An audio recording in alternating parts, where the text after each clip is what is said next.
This कालीन conference will अभ्यासमाला now be recorded. कोरोनाकालीन अभ्यासमाला इस अभ्यास सत्र में आज सद्य फलदायी शोणित मोक्षण इस विषय पर हमारा मार्गदर्शन करने के लिए आज हमारे यहाँ आए हैं वैद्य अनिल पानसे, जिन्होंने इस उपक्रम की शुरुआत की थी आयुर्वेदिया पुणे की। उनके कई सारे शिष्य हैं, मेरे खुद के वो गुरु है। उन्हीं के अंदर में गोमंत तैरत महाविद्यालय में पढ़ा था, तो बहुत ही बड़ी हस्ती है। काफी सारे चिकित्सा का अनुभव भी उनको है। तो आज हम उनसे रक्त मोक्षण और वो भी सद्य फलदायी कैसे हो सकता है, इस बारे में उनका मार्गदर्शन चाहेंगे। मैं सर को प्रणाम करता हूं और विनती करता हूं कि हम अपना मार्गदर्शन शुरू करें। रागादिरोगान् सततानुषक्तान् शेषकाय प्रसृतान् शेषान् औत्सुक्यमोहारतिदान् जघान यो पूर्वविद्याय नमोऽस्तु तस्मै।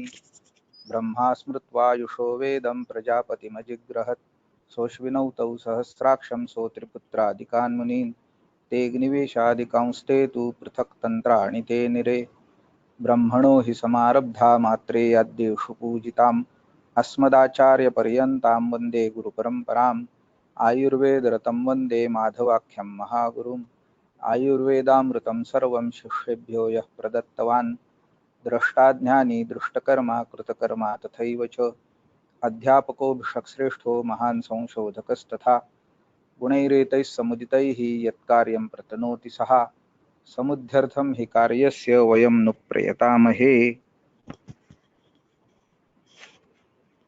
आज इस कोरोनाकालीन आयुर्वेदीय पुणे द्वारा आयोजित आयुर्वेदीय अभ्यास माला में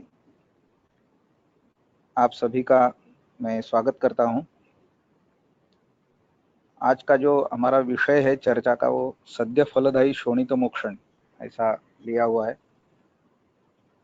व्याख्यान के शुरुआत में ही एक ऐसी आयुर्वेद की हस्ती को मैं उनका स्मरण करना चाहता हूं, जिन्होंने रक्त मोक्षण का क्षेत्र में बहुत बड़ा कार्य किया था, और उनका नाम है पिछली पीढ़ी के एक गणमान्य वैद्य, अमरावती से थे जो वैद्य त्र्यम्म गोगटे,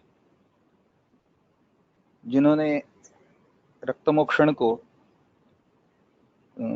विधिवत स्थापित करने के लिए कायदे की लड़ाई भी उनको लड़नी पड़ी, और वो भी लड़के उन्होंने रक्तमोक्षण को अपना उचित स्थान आयुर्वेदीय चिकित्सा में प्राप्त करने के पक्ष में बहुत अच्छा कार्य किया था।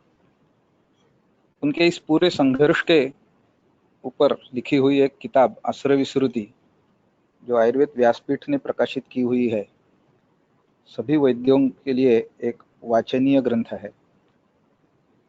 मराठी में होने के कारण हिंदी जानने वाले लोग थोड़ी कठिनाई महसूस कर सकते हैं, लेकिन पूरी किसी का साथ लेके अगर आप पढ़ेंगे तो रक्तमोक्षण को एक शास्त्रीय चिकित्सा प्रस्थापित करने के लिए उन्हें कितने बड़े संघर्ष से गुजरना पड़ा, वो एक वाचनीय ऐसा ग्रंथ है अस्त्र विश्रुति।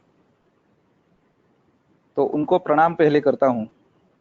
उनके बदौलत आज हम हमारी व्यवसाय में भी रक्तमोक्षण का उचित उपयोग कर पा रहे हैं।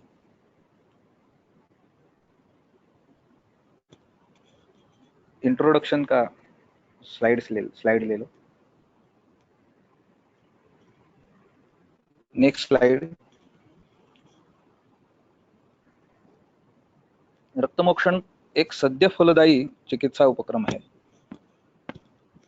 जिसका परिणाम आपको रक्तमोक्षण होते ही तुरंत देखने को मिलेगा या मिलता है। आज हमारी क्लिनिकल प्रैक्टिस में आने वाली बहुत सारी ऐसी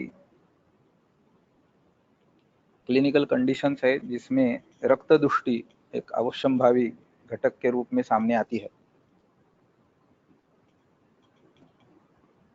रक्त दृष्टि के कारण जो ग्रंथों में बताए हुए और आजकल बदलाव के रूप में सामने आने वाले ऐसे बहुत सारे कारण आपको दिखाई देंगे।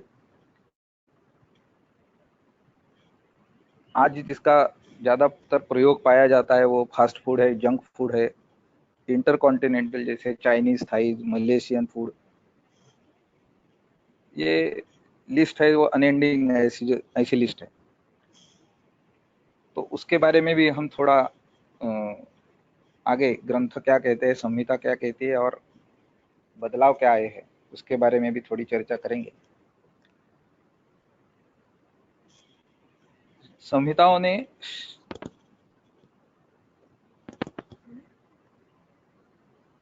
रक्तमोक्षण को अर्ध चिकित्सा के बारे में तौर पर वर्णित किया हुआ है। सुश्रुत का शारीर स्थान अध्याय 8 23वां सूत्र इसका जिक्र करता है। सुश्रुत वहां पे कहते हैं, शिराव्यधा चिकित्सार्थम शल्यतंत्रे प्रकीर्तितः यथा प्रणिहितः सम्यक बस्ति काय चिकित्सिते। तो उनके अनुसार जो स्थान बस्ती का काय चिकित्सा में है वही स्थान रक्तमोक्षण का शल्य तंत्र में है। और क्यों ना शल्य तंत्र में ही नहीं, पूरी आयुर्वेदीय चिकित्सा उपक्रम में भी शोणित मोक्षण या रक्तमोक्षण का एक अपना अहम स्थान है। जैसे मैंने बताया कि रक्तमोक्षण के जो परिणाम मिलते हैं आपको वो तुरंत देखने को मिलते हैं, उसके लिए आपको रुकने की जरूरत नहीं पड़ती। थोड़ा सा रक्त मोक्षण की ओर जाने से पहले विशुद्ध रक्त का स्वरूप, प्राकृत रक्त के बारे में ग्रंथों ने क्या बताया है वो देख के फिर बाद में हम आगे अपना रक्त मोक्षण का काम बढ़ाएंगे। आपने अगर रक्त के बारे अलग अलग पर्याय जो ग्रंथों में पाए जाते हैं उस पर प्रकाश डाला तो अमरकोश से अगर आपने देखा तो उसमें रुधिरे अश्रुक लोहित अस्र रक्त क्षतज शोणितम इतने सारे पर्याय रक्त के बारे में गिनाए हैं। रुधिर है जो ऋणद्धि रुध्यते वा इस अर्थ से आता है, आवरणे ऐसा, रुधिर आवरणे ऐसा मूल धातु है उसमें। अश्रुक अस्यते असुक्षेपणे अस धातु क्षेपण अर्थ में आने वाला।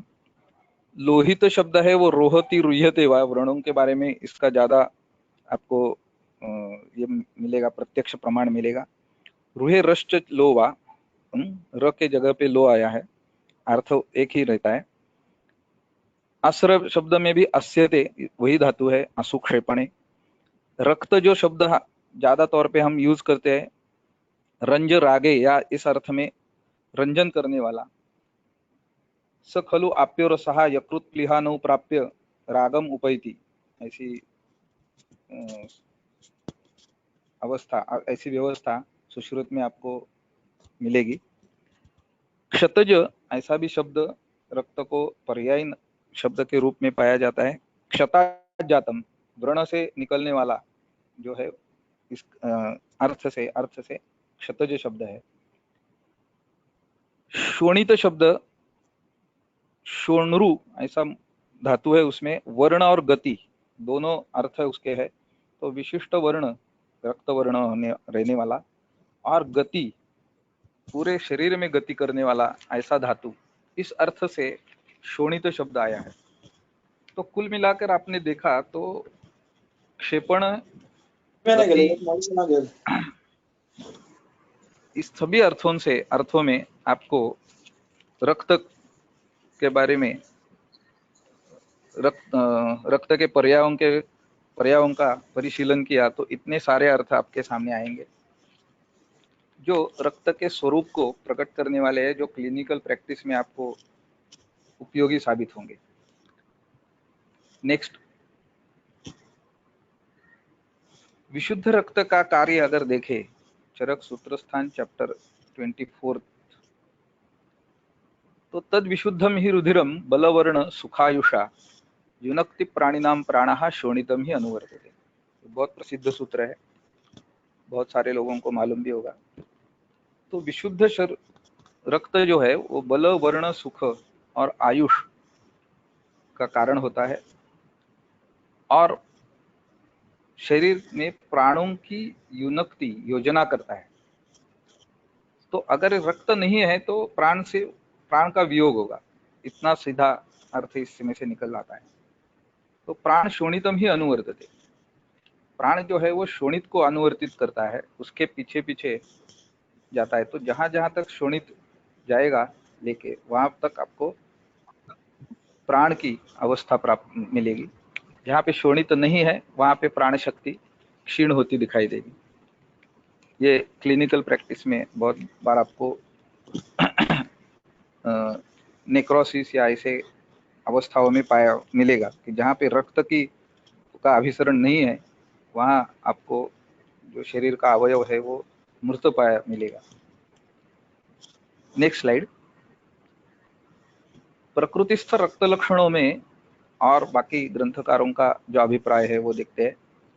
सुश्रुत बताते हैं कि इंद्रगोपक प्रतीकाशम असंहतम अविवर्णंच प्रकृतिस्थम जानीयात। असंहत का अर्थ क्या है इसमें? नाति अच्छम नाति घनम, ज्यादा द्रव भी नहीं और ज्यादा घन भी नहीं। न स्त्यायति इति अन्य, एक एकीय मत दल्हन ने यहाँ पे उजागर किया है कि जो जमता नहीं या स्त्यान नहीं होता ऐसा। अविवर्णम इंद्रगोपक वर्णम अपनी ईषद विविध वर्णम, अनेक वर्णों का भी हो सकता है। पद्मालक्तक गुंजाफल वर्णम इत्युक्तम, तो पद्म अलक्तक गुंजाफल सवर्ण, अलग अलग वर्ण रक्त के प्राकृत वर्ण बताए गए हैं। या अविवर्ण का दूसरा अर्थ बताया दल्हन ने, वस्त्रादि लग्नम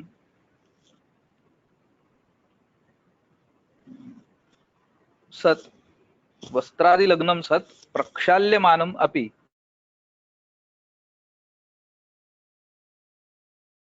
तो वस्त्रादि को जब उसका दाग लगेगा वो धोने के बाद भी पूर्णतः जिसका वर्ण जाएगा नहीं उसको अविवर्ण ऐसा बोलते हैं। चरक का अभिप्राय देखे इसके बारे में तो तपनीयेन्द्र गोपाभम पद्मालक्तक सन्निभम गुंजाफल सवर्णंच विशुद्धम विद्धि शोणितम, ऐसा अर्थ बताया है। तो तपनीय का अर्थ है लोहित सुवर्णम, सोने लोहे सुवर्ण को जब आप अग्नि में रखते हो तो उसका जो वर्ण है वो वर्ण रक्त को प्राप्त होता है, उससे उपमा दी गई है। इंद्रगोप कीड़े के जैसा, पद्म जैसा, रक्तक वर्णी कमल के जैसा, अलक्तक और लाक्षारस जैसा, गुंजा फल जैसा। एक यहाँ पे चक्रपाणी ने बहुत अलग बात बताई जिसके बारे में हम सोच सकते हैं अलग तरीके से, कि विशुद्ध रक्तलिंगे नाना वर्णता वातादि प्रकृतित्वात् मनुष्याणाम, कि वातादि प्रकृति अलग अलग होने के कारण रक्त के वर्ण भी उस प्रकृति के अनुसार आपको अलग अलग पाए मिलेंगे। आज भी अगर आपने देखा तो जो ब्लड ग्रुप मिलते हैं उसमें भी आपको ए पॉजिटिव, ए बी ओ, ऐसे ए बी और ओ ऐसे 4 ग्रुप्स मिलते हैं। तो उसमें भी अलग अलग आपको जैसे ब्लड ग्रुप मिलते हैं वैसे ही प्रकृति के अनुसार ये विशुद्ध रक्त लक्षण की नाना वर्णता चक्रपाणी बताते हैं एक अपना मंतव्य करके। तो इस पर सोचना पड़ेगा, इसके बारे में संशोधन होने की जरूरत है। चरक ने सूत्र स्थान 24वें अध्याय में अंत में जाते जाते विशुद्ध रक्त पुरुष के लक्षण बताए कि किसको हम विशुद्ध रक्त पुरुष मान सकते हैं। प्रसन्न वर्णेन्द्रियम इंद्रियार्थान इच्छन्तम अव्याहत पक्तुर्वेगम सुखान्वितम पुष्टि बलोपपन्नम विशुद्ध रक्तम पुरुषम वदंती। Next slide please. तो प्रसन्न वर्ण इंद्रियार्थ, इनका प्रसन्न होना, उनका अपनी पूर्ण क्षमता से काम करना इसके लिए विशुद्ध रक्त की जरूरत होती है। धातु प्रसाद संज्ञकानी इंद्रियाणी, ऐसा चरक सूत्रस्थान अध्याय 28 में आपको संदर्भ मिलेगा। उसको और स्पष्ट करते हुए अष्टांग संग्रह शारीर में वृद्ध वाग्भट ने शुद्ध रक्त और या प्रसादभूत रक्त और कफ, इनको इंद्रिय पोषण करने के लिए कारण माना है। तो उसको ध्यान में रखते हुए अगर ये लक्षण देखे तो इंद्रियों का काम अच्छा कर रहने के लिए रक्त की शुद्धि, विशुद्धि होनी, ये एक अवश्यंभावी ऐसी बात रहेगी। अव्याहता पक्तृवेगम, उसका अर्थ बताते हुए चक्रपाणी बताते हैं, अव्याहता पक्तिश्च वेगश्च पुरुषादीनाम यस्य तथा। अव्याहत पक्ति का मतलब है कि समय पे भूख लगना और जो खाना खा रहा है आदमी उसका सही मात्रा में पचन होना, सही प्रकार से पचन होना। रक्तक्षय की लक्षण बताते हुए सुश्रुत ने अग्निसाद एक लक्षण बताया है, उसके ऊपर आपका ध्यान आकर्षित करना चाहूंगा। तो अगर रक्त विशुद्ध है तो अग्नि का काम भी अच्छा रहेगा, अव्याहत रहेगा, वो अपना समय पे काम करता रहेगा। पुरुषादि के जो वेग है वो भी ठीक से और समय पे आते रहेंगे। इतना महत्व विशुद्ध रक्त का हमने देखा। तो हमें रक्त मोक्षण से क्या साध्य करना है? तो विशुद्ध रक्त पुरुष, ये हमारी अंतिम सिद्धि होगी। तो उसके लिए मैंने ये सब लक्षण अभी गिनाए। Next slide. रक्त दृष्टि के हेतु बताते हुए चरक ने सूत्रस्थान चैप्टर 24 में जो विधि शोणितीय है, चरक और सुश्रुत दोनों ने रक्त की महिमा उजागर करने के लिए एक एक अध्याय सूत्रस्थान में दोनों ने जोड़ दिया है। सुश्रुत में सूत्रस्थान में 14वां अध्याय है शोणित विज्ञानीय, और चरक में सूत्रस्थान का 24वां अध्याय है विधि शोणितीय। तो इस पर से भी आपको रक्त की महत्ता मालूम हो सकती है। तो शोणित दृष्टि के जो हेतु बताते हैं चरक। Next slide please. कुछ महत्वपूर्ण हेतु है जो अंडरलाइन किए हुए यहाँ पे आपको मिलेंगे। नहीं, रक्त शोणित दृष्टि हेतु। प्रदुष्ट बहु तीक्ष्णोष्ण मध्यैहि अन्यैश्च तद्विधैहि। बहु तीक्ष्ण उष्ण, ये आजकल बहुत सारे जंक फूड, फास्ट फूड, इसमें आपको तीक्ष्ण उष्ण द्रव्यों का पर्याप्त ज्यादा ही मात्रा में प्रयोग मिलेगा। जैसे रेड चिलीज है या अलग अलग सॉसेस है।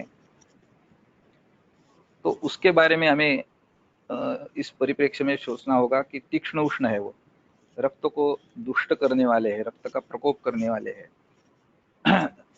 रक्त वह स्रोतस के दुष्टि हेतु बताते हुए भी विदाहिनी अन्नपानानि स्निग्धोष्णानि द्रवाणी च, ऐसा बताया है चरक ने। तो उसका भी हमें यहाँ पे ध्यान रखना पड़ेगा। मध्य एक प्रधान रक्त दृष्टि हेतु है। मधुकोश टीका, मधुकोश के प्रथम अध्याय के ऊपर जो टीका है माधव निदान की, मधुकोश की, उसमें अंशांश कल्पना को एक ये करते समय, उसको समझाते समय मधुकोश टीकाकार ने कटुरस और मध्य, इन दोनों का जिक्र किया है कि वो पित्त को सभी गुणों से दुष्ट करने वाले हैं। तो और पित्त है आश्रय दोष है रक्त का। तो उस हिसाब से अगर देखें तो मध्य, ये रक्त दृष्टि पित्त के सभी गुणों से पित्त की दृष्टि होगी और वो रक्त की दृष्टि करेगा, ऐसा हमें ध्यान में रखना पड़ेगा। अति लवण, अति क्षार, अम्ल रस प्रधान भोजन है, कटु रस का सेवन ज्यादा होता है तो भी रक्त का प्रकोप ज्यादा मिलेगा आपको। अति लवण के बारे में लोगों का कहना रहता है कि हम ज्यादा लवण या नमक नहीं खाते, लेकिन आजकल आपने देखा तो मार्केट में कुछ कुछ ऐसे प्रोडक्ट्स है जो आमतौर पे इनके खाने में रहते हैं, जैसे बटर है, चीज है, और या अचार है। बहुत सारों में एज अ प्रिजर्वेटिव आपको लवण की मात्रा ज़्यादा पाई मिलेगी और वो खाने में रहती है। तो डायरेक्टली नमक ज़्यादा नहीं खाते, लेकिन ऐसे फूड आइटम से बहुत बार लवण का सेवन होता रहता है। विरुद्धान्न सेवन हमेशा के जैसा रक्त दुष्टि का भी एक प्रधान हेतु है। विरुद्धान्न क्या करता है, अगर ये हम समझाए समझ ले तो वो रक्त को दुष्ट ज्यादा काल तक रख सकता है, ऐसा भी आपको समझ में आएगा। यत् किंचित दोषम उत्क्लेश्य न हरेत तत् समासतः विरुद्धम, कि जो दोषों को उत्कृष्ट करता है लेकिन शरीर से बाहर नहीं निकालता, वो विरुद्ध है। तो ऐसी अवस्था में दोष रक्त में ज्यादा काल तक रहने की संभावना बढ़ती है और उससे बहुत सारे रक्त दुष्टिजन्य हेतु रोग आपको मिलेंगे, और जहाँ पे रक्त मोक्षण के बाद आपको उसके परिणाम भी अच्छे मिलेंगे। आज के दिन में जो नए का हेतु सामने आते हैं जो विरुद्धान्न के कैटेगरी में जा सकते हैं, उसमें मिल्क शेक्स है, फ्रूट सैलड्स है या कस्टर्ड्स है। आइसक्रीम में अभी आजकल बहुत सारे फ्रूट फ्लेवर्ड आइसक्रीम आने लगे हैं, तो उसके बारे में हमें लोगों को प्रबोधित करना पड़ेगा। अनेक ऐसे हेतु है, आपको यहाँ पे स्क्रीन पे दिखाई मिलेंगे। भजतांचा आतपा न लो, अंडरलाइन किया हुआ हेतु है। बहुत बार प्रैक्टिस में हम जब केस हिस्ट्री लेते हैं तो ये इस हेतु के ऊपर ज्यादातर ध्यान दिया नहीं जाता है या जाता नहीं है। आज तक कल आपने देखा तो बहुत सारे ऐसे व्यवसायी है जिनमें आपको ये हेतु मिलेगा। मार्केटिंग वाले लोग हैं, सेल्स वाले लोग हैं, या फ्लिपकार्ट वाले जो सामान पहुंचाने वाले लोग हैं, आजकल खाना पहुंचाने वाले स्विगी, जोमेटो, इनके डिलीवरी बॉयज रहते हैं। इन सबके इसमें आपको आतप सेवन एक प्रधान हेतु मिलेगा। अनल सेवन या अग्नि सेवा, कुक्स है जो किचन में ज़्यादा काम करते हैं, या घर की औरतें भी है, उनमें भी आपको अग्नि का सेवन, अग्नि के समीप रहना और काम करना। इंडस्ट्रीज में जो लोग स्टील इंडस्ट्रीज में काम करते हैं, ब्रॉयलर के नज़दीक काम कर रहे हैं, तो उनमें भी आपको ये इस हेतु का विचार मन में रखना पड़ेगा। तो ऐसे आहार में कभी कभी हेतु नहीं मिलते, लेकिन ऐसे कुछ हेतु रहते हैं जो हम जिसके ऊपर हमारा ज़्यादा ध्यान नहीं जाता, उसके बारे में हमें ध्यान रखना पड़ेगा। छर्दी वेग प्रतिघातात काले च अनवसेचनात्, एक अच्छा हेतु बताया यहाँ पे कि काल इति शरत काले, शरत काल जो है, जो रक्त का प्रकोपन काल बताया गया है, पित्त और रक्त का, उसमें रक्त का मोक्षण न करना, ये भी रक्त दुष्टि का हेतु बताया गया है। शरत काल स्वभावाच्च शोणितं संप्रदुष्यति, और शरत काल स्वभाव रक्त के प्रकोप के लिए कारण होता है। Next slide.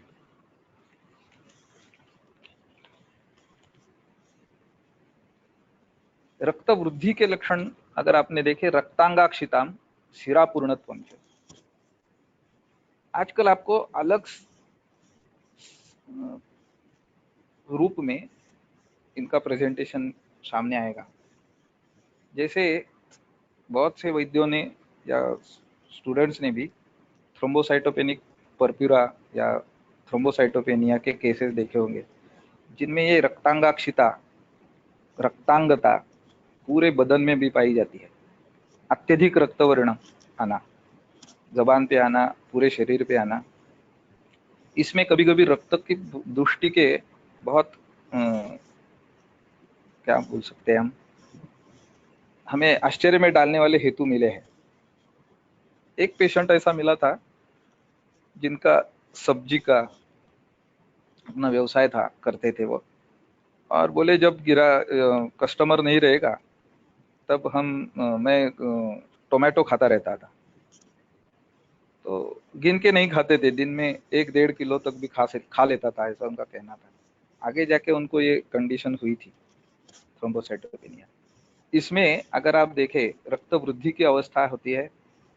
आधुनिक चिकित्सा विज्ञान उसमें फ्लेबोटॉमी यही चिकित्सा बताता है, जहाँ पे रक्त मोक्षण किया जाता है, रक्त निकाल दिया जाता है। अगर हमें भी ये रक्त वृद्धि की अवस्था इस स्वरूप में मिली तो हमें भी रक्त मोक्षण का सहारा लेना पड़ेगा। सिरापूर्णत्व आजकल ये शुरुआती तौर पे आपको जो अर्ली वेरिकोसिटी है उसमें बहुत बार ये मिलेगा। उसमें कुछ कारण व्यवसाय जन्य भी है, जैसे खड़े रह के काम करना ज़्यादा देर तक वगैरह।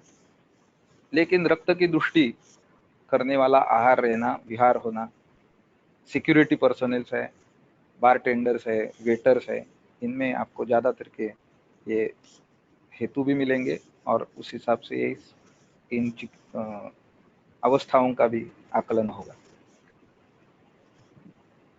रक्त प्रकोप से होने वाले व्याधि अष्टांग हृदय सूत्र स्थान 11 में बताए वो विसर्प प्लीह विद्रधीन कुष्ठवातासर पित्तासर गुल्मोपकुश कामलाह व्यंगाग्निनाश सम्मोह रक्तत्वं नेत्रमूत्रता। बहुत सारे लोगों का ये बाय हार्ट भी होगा।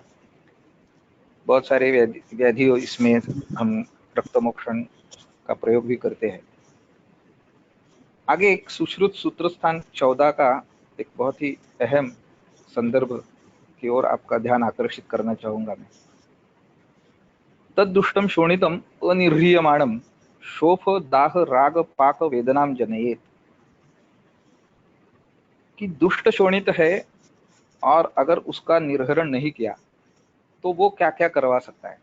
वो शोफ दाह राग पाक और वेदना निर्माण करेगा।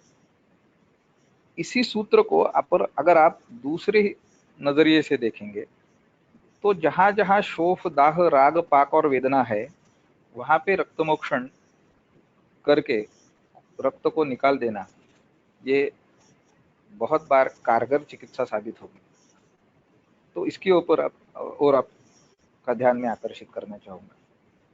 और ये वेदना तुरंत कम करने वाली चिकित्सा होती है। तो जहां जहां शोफ दाह राग पाक और वेदना है वहां पे केस हिस्ट्री लेते समय रक्त प्रकोपक हेतुओं को ढूंढे, उनके हिसाब से चिकित्सा में रक्त मोक्षण का प्रयोग करें।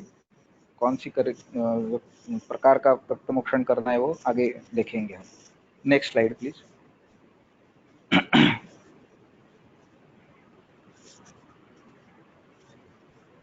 दुष्ट शोणित लक्षण अगर देखें तो सुश्रुत सूत्रस्थान चैप्टर 14 में आए हुए हैं।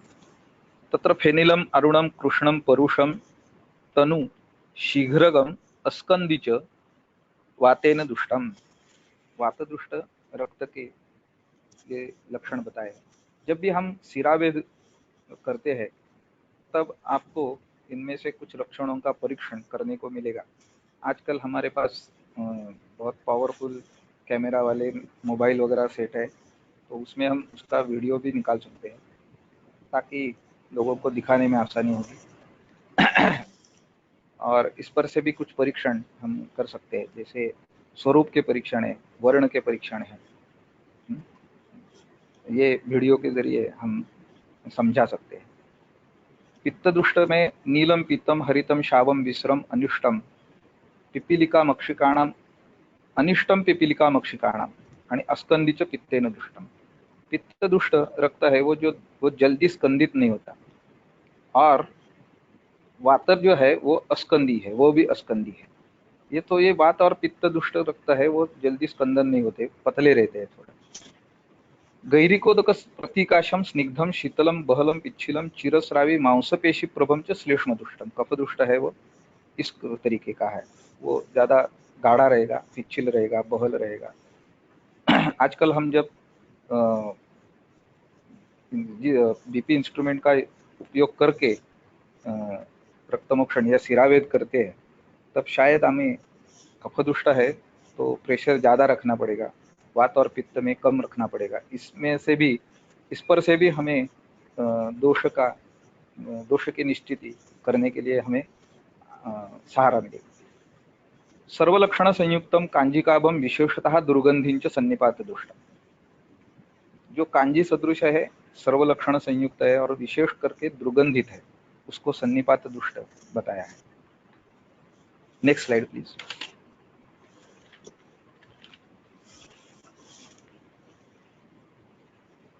शोणित जो रोग, एक बहुत बड़ा लिस्ट आपको चरक सूत्र स्थान चैप्टर 24 में मिलेगा। उसमें आपने देखा कुछ मैंने अलग जो है वो भी अंडरलाइन की है। मुखपाक है, अक्षिराग है, पूतिघ्राणास्य गंधिता, ये भी रक्त प्रकोप जो रोग हो सकते हैं। आजकल ऐसी कुछ अवस्थाएं हमें सीए ओरल कैविटी के पेशेंट्स में मिल सकती है, जहाँ पे पूतिगंधिता होती है, बहुत फाउल स्मेल रहता है व्रण से आने वाला वगैरह। तो वहाँ पे हमें रक्त दृष्टि की को ध्यान में रख के चिकित्सा करनी पड़ेगी। कभी कभी इसमें बाह्यतः जलोकावचारण का भी प्रयोग कारगर साबित होता है। गुल्म उपकुश विसर्प रक्तपित्त प्रमेल का, विसर्प में बहुत अहम चिकित्सा होती है। विद्रधि है, वातशोणित है, अहम विकार है जो रक्तज विकार करके कहा जाए, मालूम है सबको, और जिसमें रक्तमोक्षण एक कारगर चिकित्सा है। वैवर्ण्य, अग्निसाद, पिपासा, गुरुगोत्रता, संताप, अति दौर्बल्य, आरुचि और शिरसश्चरुक, शिरोरुजा, इसके बारे में और एक अलग संदर्भ आगे आएगा, तब इस पर ज्यादा प्रकाश डालता हूँ। विदाहश्च अन्नपानस्य तिक्ताम्लोद्गीरणम क्लमः, अन्नपान का विदाह होना ये भी रक्त प्रकोप के कारण हो सकता है। अभी पर कुछ देर पहले हमने देखा रक्त क्षय का एक लक्षण है अग्निसाद, और रक्त के साथ पित्त भी रहने वाला है। तो जब अग्निसाद के कारण विदाह होगा, अन्न जो है वो द्वितीय अवस्था पाक में पड़ा रहेगा, सही समय पे उसका पचन नहीं होगा, तो उसमें से विदाह उत्पन्न होगा, और वो विदाह कभी कभी पित्त प्रधान भी रहेगा, कभी रक्त दृष्टि के कारण भी हुआ आपको मिलेगा। तो दोनों तरफ से तय करके आपको चिकित्सा करनी पड़ेगी। क्रोध प्रचुरता, ये भी रक्तज रोग है। बुद्धे है सम्मोह, आजकल बुद्धि का सम्मोह आपको कुछ अलग क्लिनिकल अवस्थाओं में मिलेगा, जहाँ पे बुद्धि कार्य पूरा रुका हुआ या कुछ हद तक विकृत आपको मिलेगा, और वो अवस्था है इंट्राक्रेनियल ब्लीडिंग वाली या इंट्राक्रेनियल हिमरेज वाली, उसमें आपको ये लक्षण मिलेंगे। तो वहाँ पे भी रक्त की विकृति का आपको ये विचार करना पड़ेगा। कुछ ऐसी अवस्थाओं में जैसे टेम्पोरल रीजन में या ऑक्सीपिटल रीजन में हिमेटोमा है, तो उसको बाह्यतः जलोकावचारण करने का प्रयास किया गया है, और उसमें सफलता कुछ हद तक मिली हुई है। अक्षी रोगों के बारे में एक अनुभव बताना चाहूँगा। बीच बीच में कुछ क्लिनिकल एक्सपीरियंसेस भी बताता हूँ। हमारे पास एक ऐसी केस आई थी जो मेरे पास वातव्याधि की चिकित्सा के लिए पहले आई हुई केस थी। वो रुग्णा थी, वो लंदन में एक बड़े हॉस्पिटल में स्टाफ नर्स का काम करती थी, लेकिन she was originally from Goa. उसको रिट्रोबल्बर ग्लायोमा ऐसा निदान वहाँ पे हुआ सीटी स्कैन में।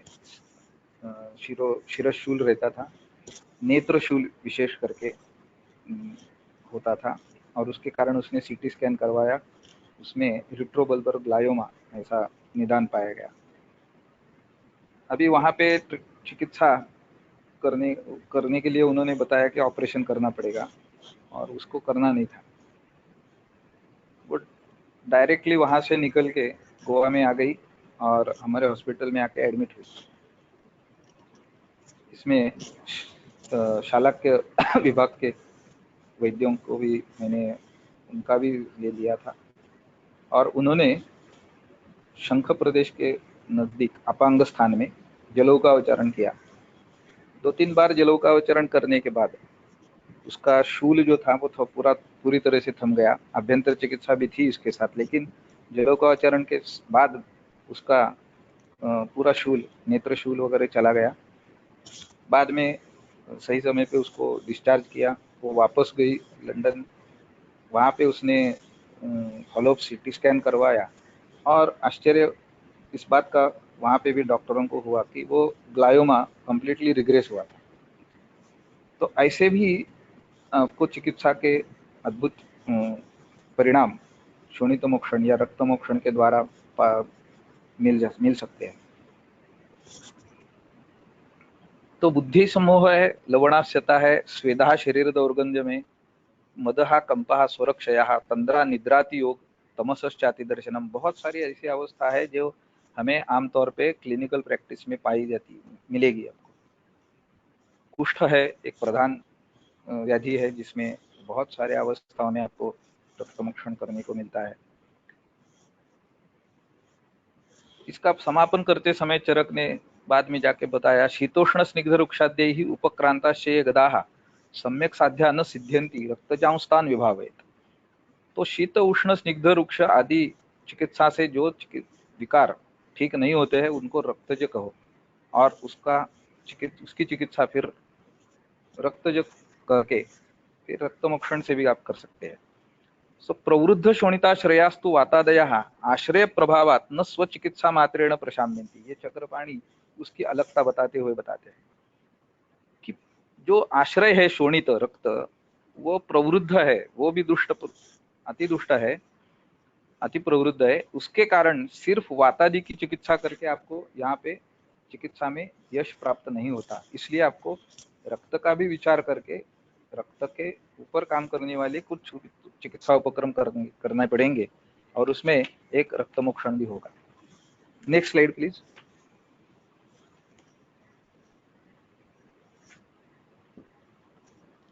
और कुछ अलग संदर्भों के बारे में आपका ध्यान आकर्षित करना चाहूंगा। चरक सूत्र स्थान अध्याय 17 कियंत शिरसीय ऐसा नाम है उसका। पहला सूत्र उसमें जो बताया गया है वो वातादयः प्रकुप्यन्ति शिरसि अस्रंच दुष्यति ततः शिरसि जायन्ते रोगा विविध लक्षण। ये एक बहुत ही अहम क्लिनिकल अस्त्र आपके हाथ में चरक ने दिया है। मैं कहूँगा कि वातादयः प्रकुप्यन्ति शिरसि, बहुत सारे शिरोरोगों में आपको वातादि दोषों की दृष्टि पाई जाएगी, लेकिन उसके साथ अस्रंच दुष्यति, ये एक संभावना बहुत बार बनी रहती है। तो किसी भी शिरोरोग में अगर आप रक्त दृष्टि को ध्यान में रखते हुए चिकित्सा करेंगे तो आपको मिलने वाला जो परिणाम है वो ज़्यादा अच्छा और ज़्यादा टिकाऊ ऐसा मिलेगा। तो ये बात हमेशा ध्यान में रखना चाहिए कि शिरोरोग में रक्त का विचार किए बिना चिकित्सा करना, ये आपके लिए आपका यश प्रलंबित करने वाला हो सकता है।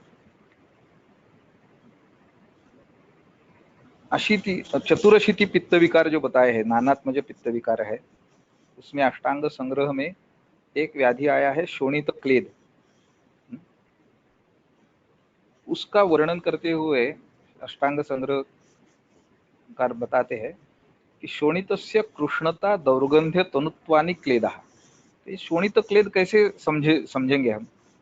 तो जब रक्त में कृष्ण वर्ण, दौर्गंध्य और तनुता, ये 3 लक्षण पाए जाएंगे तब उसको शोणित क्लेद बताया है। इंदु भी उसका स्पष्टीकरण ऐसे ही देते हैं, रक्तस्य कार्ष्ण्यम दौर्गंध्यम तनुत्वम च यद उत्पद्यते स शोणित क्लेदः। जो रक्त में कार्ष्ण्य, दौर्गंध्य और तनुत्व लाता है उस व्याधि को शोणित क्लेद बोलते हैं। तो यहाँ द्रवता बढ़ेगी, दौर्गंध्य बढ़ेगा और कृष्णता बढ़ेगी। ये लक्षण हमें बहुत बार रक्तमोक्षण जब हम सिरावेद के जरिए करते हैं या जलोकाचारण से करते हैं, वहां पे भी देखने को मिल सकते हैं। Next slide please. आए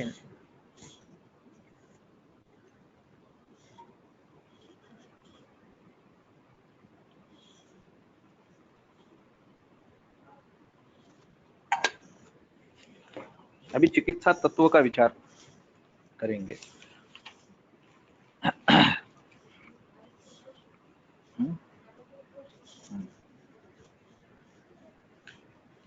दोषाः क्षीणाः ब्रूहितव्याः, कुपिताः प्रशमयितव्याः, वृद्धाः निर्हर्तव्याः, समाः परिपाल्याः, ऐसा चिकित्सा सिद्धांत सुश्रुत ने चिकित्सा अध्याय 33 सूत्र 3 में बताया है।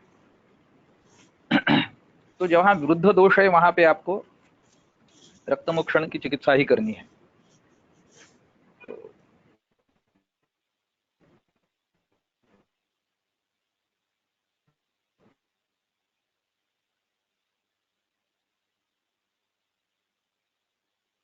अभी कुछ समय पहले हमने शिरो रोग के बारे में देखा कि आसुरंज दुष्य थी, उसका एक अनुभव कहना रह गया। अध्यापक के तौर पे दाखिल हुआ, उसके बाद 1-2 महीने के बीच वाली ये घटना है।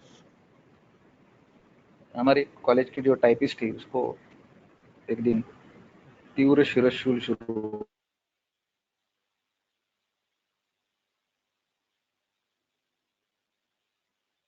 हुआ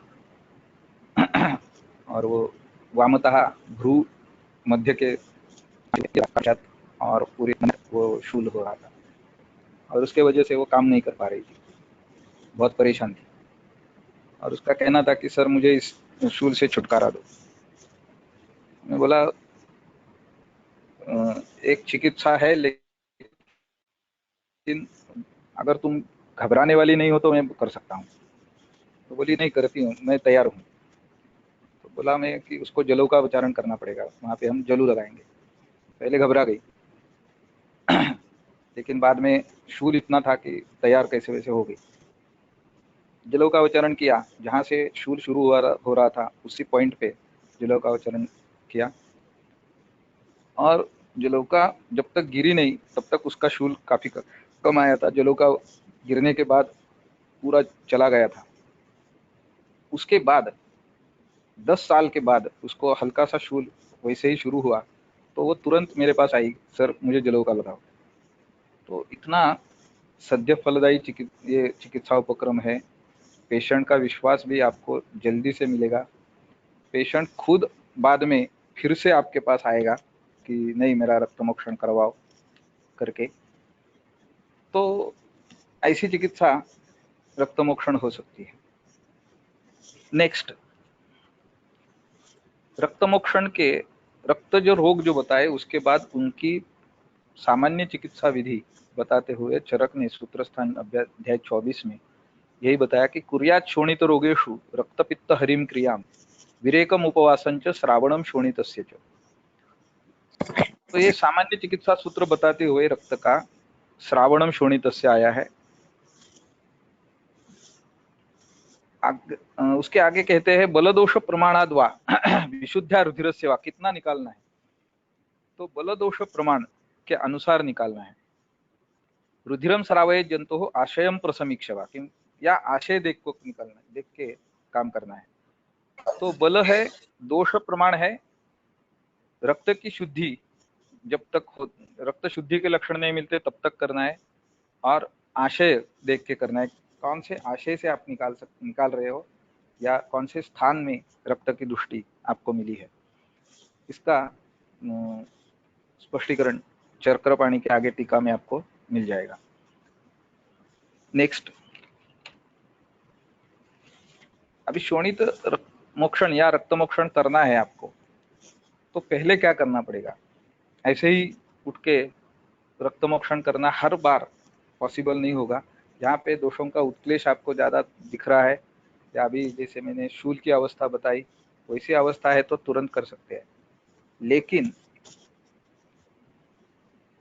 कुष्ठ जैसी बीमारियां हैं या विसर्प में तो करना नहीं है स्नेहन छेदन, लेकिन स्पेशली कुष्ठ के बारे में आपको स्नेह स्वेद पूर्वक अगर रक्तमोक्षण किया तो आशा आपके परिणाम आपको ज़्यादा अच्छे मिलेंगे। तो जो सामान्य तत्व है जो हम शोधन के लिए अप्लाई करेंगे वही यहाँ पे भी अप्लाई करना पड़ेगा।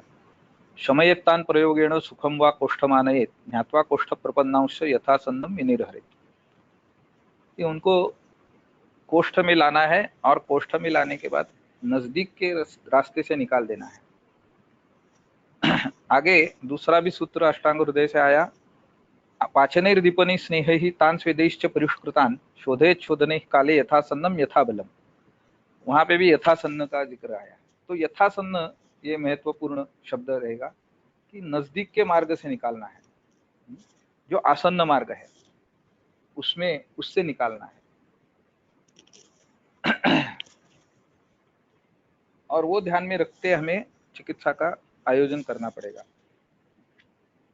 यहाँ पे एक शंका ऐसी उपस्थित हुई थी जिसका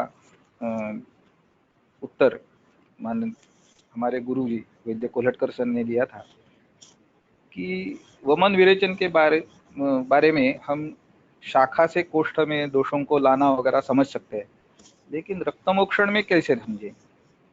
तो उस पर सर का एक कहना ऐसा था कि रक्तमोक्षण के बारे में जो दोष आपको निकालने हैं वो शाखा, वहां पे शाखा कोष्ठ गति रक्तवाहिनी में ही आपको समझनी पड़ेगी जहां से आप निकालने वाले हो।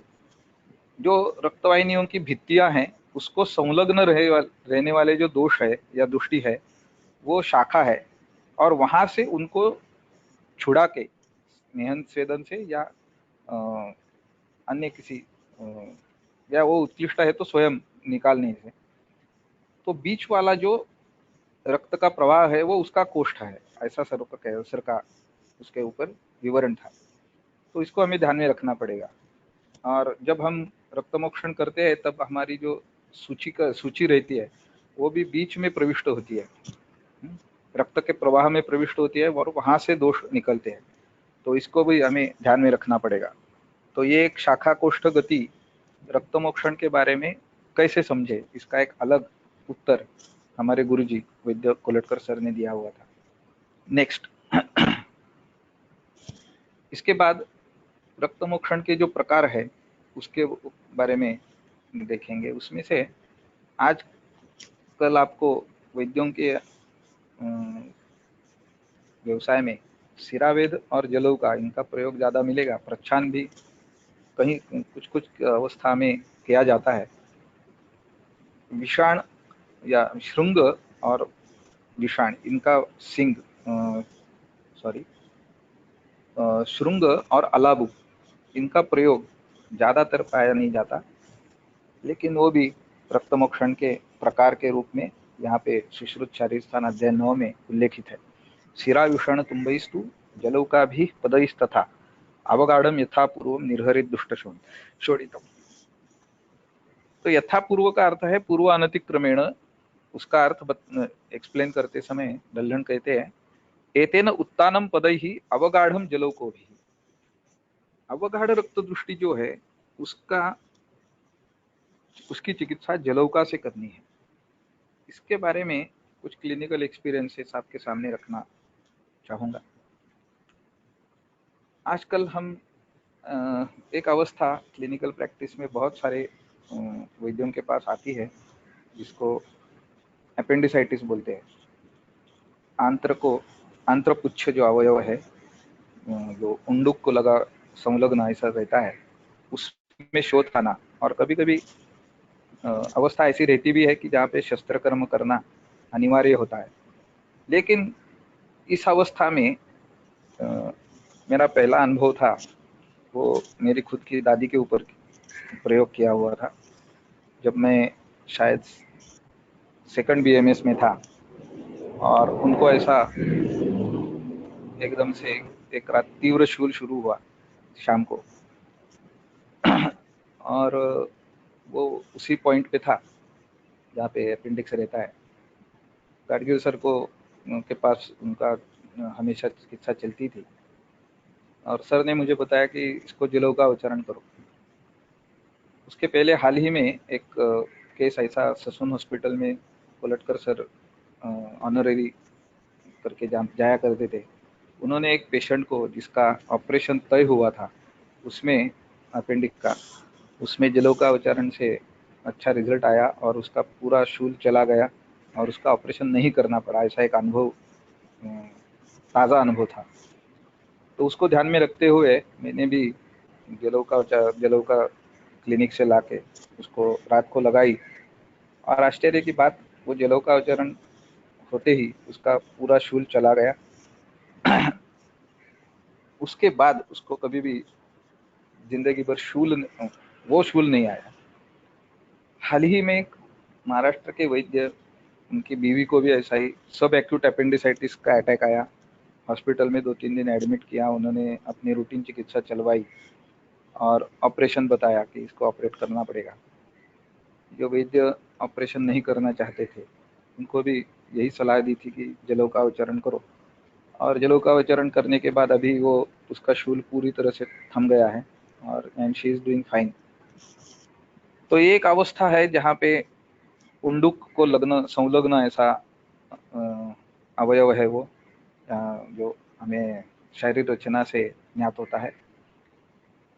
उंडुक की निर्मित है, अगर आप देखें तो शोणित किट्ट प्रभवा उंडुकहा है। रक्त की दृष्टि जब होगी तो एक अवयव है उंडुक वो पीड़ित होगा, उसको संलग्न ये उंडुक पुच्छ है, तो वो रक्त दृष्टि वहां पे जा सकती है। अवगाढ़ रक्त दृष्टि में जलोका लगानी है, जो त्वचा से नीचे की ओर थोड़ा सा डीप सिचुएटेड ऐसा है और जमा हुआ रक्त है, वहां पे आपको जलोका का प्रयोग अच्छा साबित होगा। दूसरी बात जलोका की है, वो पित्त प्रधान रक्त दृष्टि में जलोका का प्रयोग है, वहां पे भी ये काम हो सकता है। एक और जलोका उच्चारण का एक विलक्षण अनुभव था कि भावी साठे सर, वैद्य भावी साठे, जिनका नाम बहुत लोगों ने सुना होगा, पोदार आयुर्वेद में डीन रह चुके थे और रिटायरमेंट के बाद हमारे कॉलेज में एज अ प्रिंसिपल ज्वाइन हुए थे। उनके पास एक केस आया था, टर्मिनल कंडीशन में था, सीए ब्रेन थी ऑपरेटेड और क्रेनियोटॉमी की हुई थी, लेकिन उसमें सर ने हमें बताया कि इसको ये क्रेनियोटॉमी जहाँ पे की है वहाँ पे जलोका उच्चारण करो। ये मेरी नौकरी के शुरू में हुई केस है, लगभग 97-98 साल का केस होगा। और अनुभव ऐसा आया कि जब हम उसको जलोका उच्चारण करते थे तो उसके बाद वो पेशेंट एक दो दिन तक कॉन्शियस में रहता था, बोलता नहीं था लेकिन एटलीस्ट ओरल ऑर्डर्स को रिस्पॉन्ड करता था, आंखें खोल के दिखता था, लोगों को पहचाना जैसे भाव उसके इसमें रहते थे। और 2-4 बार ऐसा हमने उसको जलोका उच्चारण किया और ये जो हमने पहले देखा बुद्धे है मोहा, उसके लक्षण कुछ कम होते पाए गए और वो उसमें भी जलोका उच्चारण का एक अहम कार्य था। तो जलोका एक बहुत ही आसान तरीका है। आजकल जलोका उच्चारण के बारे में बहुत वैद्यों में भी जागरूकता आई है। एक नासिक के वैद्य है, वैद्य नीलेश दड़वी, जिन्होंने इसमें बहुत सारा काम किया है जलोका के ब्रीडिंग के बारे में। तो जिनको चाहिए वो यूट्यूब पे भी देख सकते हैं, उनके कुछ कार्य का ये वीडियो अवेलेबल होंगे। उनके बहुत सारे जगह पे CME भी होते रहते हैं। तो जलोका का ब्रीडिंग के बारे में उन्होंने बहुत अच्छा काम किया है, क्योंकि आजकल जलोका प्राप्त करना शहरों में प्रैक्टिस करने वाले वैद्यों के लिए बहुत दुष्कर कार्य साबित होता है। तो इसके लिए मैं ये जानकारी आपके समक्ष रख रहा हूँ। नेक्स्ट,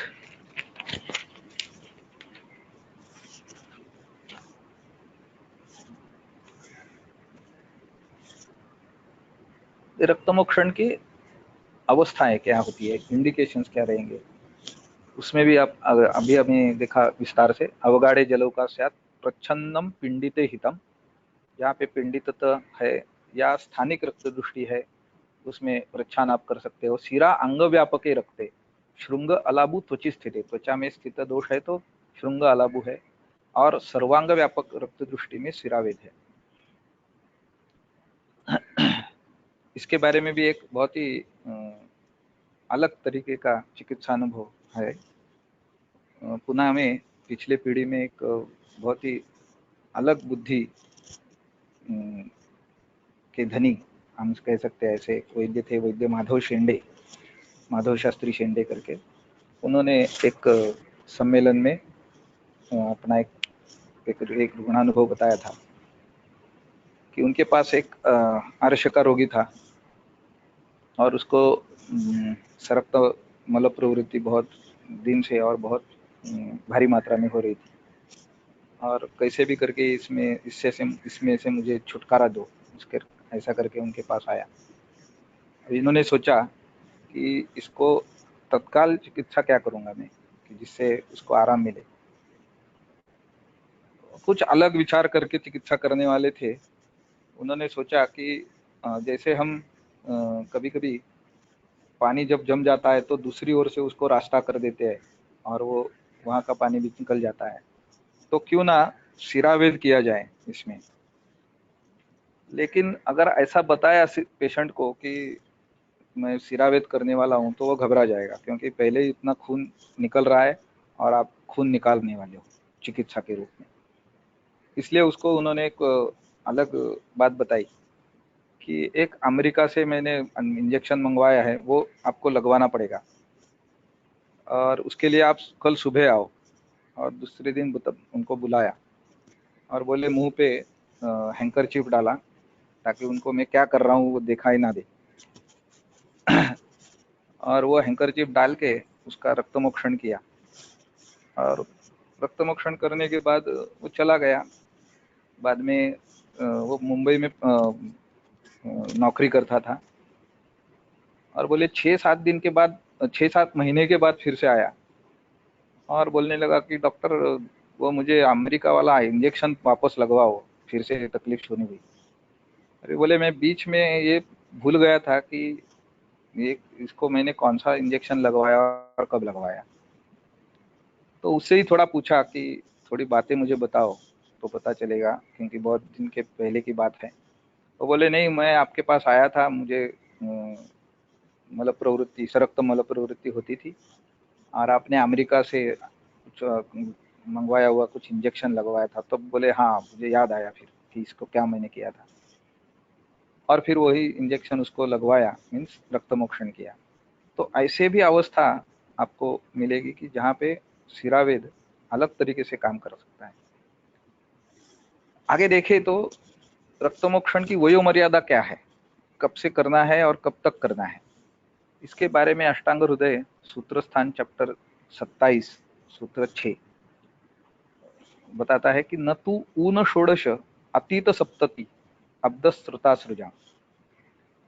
16 बरस से पहले और 70 बरस के बाद रक्तमोक्षण नहीं करना है।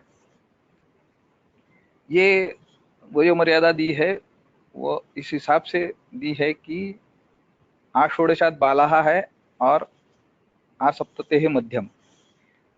तो हम ऐसा कह सकते हैं कि जो मध्य वयोवस्था है वो रक्तमोक्षण के लिए इंडिकेटेड वयोवस्था है। उसके बाद नहीं करना है और उसके पहले भी नहीं करना है। आजकल अगर हम देखें तो 100 बरस का जो हम कलयुग का लाइफ स्पैन है वो कोई जीने वाला नहीं है। Very rare cases are there. तो इसको हम थोड़ा और आगे ला सकते हैं और 16 से 60 तक ऐसा भी कह सकते हैं। तो उसके बाद ज़्यादा करके आप ये रिस्क ना लें तो अच्छा रहेगा। नेक्स्ट, सिरावेद की मात्रा क्या होनी चाहिए। अभी इसके बारे में एक ऐसा फिक्स ये नहीं बताया पहले। अभी हमने कुछ देर पहले जो सूत्र देखा कि बल दोष प्रमाणाद्वा,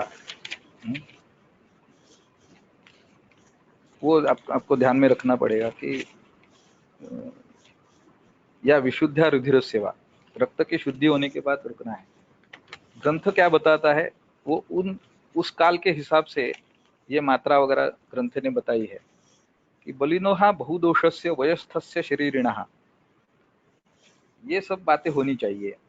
रोगी बलवान होना चाहिए, बहुदोष होने चाहिए, वयस्थ होना चाहिए, तब आप रक्तमोक्षण का परम प्रमाण का मतलब है यहाँ पे सबसे ज्यादा या ऑप्टिमम, ज्यादा से ज्यादा कितना निकाल सकते हैं, एक प्रस्थ निकाल सकते हैं। लेकिन ये जो एक प्रस्थ है वो हम औषधि निर्माण में जो प्रस्थ बताते हैं या यूज करते हैं 64 तोला, वो वाला नहीं है। शोणित रक्त शोधन के बारे में प्रस्थ की मात्रा जो है या प्रस्थ का प्रमाण है वो 13.5 बताया गया है, मतलब 54 तोला। उसके लिए एक दल्हड़ ने उद्धृत किया हुआ श्लोक यहाँ पे आपको दिखाई देगा कि वमने च विरेके च तथा शोणित मोक्षणे 13.5 प्रस्थमाहु मनुष्य। वमन विरेचन और शोणित मोक्षण में एक प्रस्थ का मतलब है 13.5, 54 तोला, और उतनी ही मात्रा में ज्यादा से ज्यादा निकाल सकते हैं। तो आज के इसमें कन्वर्जन रफली किया जाए तो 540 ml ऐसा होता है, लेकिन इतना आज पॉसिबल नहीं है। रोगी का बल भी इतना नहीं रहता, अवस्था बहुदोष की हो तो भी इतना करना पॉसिबल आज होगा ऐसा नहीं। ज़्यादा से ज़्यादा लोग आजकल 150-200 तक ml तक जाते हैं। आपने ब्लड डोनेशन में देखा तो भी उसकी मात्रा 300 ml रहती है। तो हम ये पकड़ के चल सकते हैं कि आज के काल में ये पर्याप्त परम मात्रा है, 300 ml या 30 तोला ऐसा आप कह सकते हैं। नेक्स्ट, कौन से काल में करना है शोणित मोक्षण? व्यभ्रे वर्षासु विद्येत्तु ग्रीष्म काले तु शीतले हेमंत काले मध्याह्ने शस्त्रकालास्त्रय स्मृताः। सुश्रुतचारित अध्याय 8 का सूत्र है कि व्यभ्रे वर्षासु विद्येत, वर्षा ऋतु में कब निकालना है? जब आसमान खुला हो, थोड़ी सी धूप हल्की सी रहे या क्लियर क्लाइमेट हो। ग्रीष्म काल में शीत काल में करना है, थोड़ा ठंडक होने के बाद, मीन्स शाम के वक्त कर सकते हैं। हेमंत ऋतु में या शिशिर ऋतु में मध्याह्न काल में करना है। बाद में सम्यक युद्ध के लक्षण, सम्यक योग लक्षण कैसे जानते हैं, कब कैसे तय करना है कि रक्तमोक्षण सही हुआ या पर्याप्त है या नहीं हुआ? उसमें सुश्रुत ने 2 श्लोक बताए हैं, दोनों यहाँ पे मैंने आपके सामने रखे हैं कि जब सम्यक दत्वा यदा रक्तम स्वयमेवावतिष्ठते शुद्धम तदा विजानीयात सम्यक विश्रावितं च यत्। अभी सुश्रुत के काल में रक्तमोक्षण के लिए सिराभेद करने के लिए कुठारी का शस्त्र यूज किया जाता था, जिसमें कुठारी का यूज करके आप सिरा को भेद करते थे। आज हम स्काल्पेन यूज कर रहे हैं, तो दोनों यंत्र थोड़े अलग यंत्र है। कुठारिका का घाव अलग रहेगा और आप जब स्काल्पेन यूज करेंगे तो होने वाली पंक्चर है वो अलग रहेगी। तो शायद ये पॉसिबल नहीं है कि रक्त स्वयं एवावतिष्ठते, जब तक आप वो स्काल्पेन नहीं निकालते वो रक्त थमेगा नहीं। या आप ऊपर से प्रेशर जितना अगर कम पड़ गया या नहीं दिया पर्याप्त मात्रा में, तो कभी कभी तुरंत वो कोएगुलेट भी होता है और रक्तमोक्षण ठीक से नहीं हो पाता। तो ये जो लक्षण है वो आज के काल में जिस तरीके से हम रक्तमोक्षण कर रहे हैं शायद हम अप्लाई नहीं कर सकते। तो दूसरा जो सूत्र है इसमें वो आपको काम आएगा। लाघवम वेदना शांति ही व्याधे वेग परीक्षया। लाघव आना, अभी इधर आपको सिरावेद में आप सर्वांग व्यापक रक्त दृष्टि में कर रहे हैं तो हल्कापन लगना ऐसा भी है, या व्याधि लाघव आना ऐसा भी है, दोनों अर्थ से देख सकते हैं। वेदना, जिस वेदना के लिए कर रहे हैं उसकी शांति होना, व्याधि का वेग कम हो जाना, और प्रसादो मनसस्तथा, और मनः प्रसाद, फीलिंग ऑफ वेलबींग, ये होना जरूरी है। निरंतर रक्तमोक्षण या अपेक्षित काल में रक्तमोक्षण करने के फल क्या मिलते हैं उसका जिक्र सुश्रुत ने सूत्र स्थान अध्याय 14 में किया, अगले सूत्र में। Next slide please. कि त्वग्दोषा ग्रंथयः शोफा रोगाः शोणितजाश्च ये रक्तमोक्षणशीलानां न भवन्ति कदाचन। त्वग्दोषा का मतलब पूरे अष्टादश कुष्ठा ने ऐसा कहा है। न्यच्छ नीलिका दयश्च, वो भी इसमें त्वक दोष में ही आते हैं। तो skin diseases we can say, तो क्षुद्र रोग में आए हुए भी और अष्टादश कुष्ठ भी। वातादि निमित्त ग्रंथ, ग्रंथि या सिरा ग्रंथि। ग्रंथ यहाँ का मतलब वातादि निमित्ता सिरा ग्रंथिश्च, जो आजकल आपको सिरा कौटिल्य आके मिलते हैं, जिसमें ग्रंथिगत सिरा का स्वरूप पाया जाता है, वेरिकोस वेन्स जिसको हम बोलते हैं। उसके अल्सर्स भी व्रण भाव उत्पन्न होकर आपके पास आते हैं। उसमें भी जलोका उच्चारण का उपयोग बहुत अच्छा साबित होता है या हुआ है। शोणितजा रोगा में रक्तगुल्म विद्रधि विसर्पादया, ये सब जो है वो रक्तमोक्षणशील जो है, जो विधिवत योग्य काल में रक्तमोक्षण करवाता है, उसको ये रोग कभी भी नहीं होते।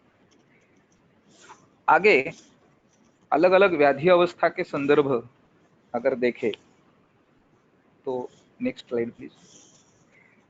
सुश्रुत से हम शुरू करेंगे। नेक्स्ट।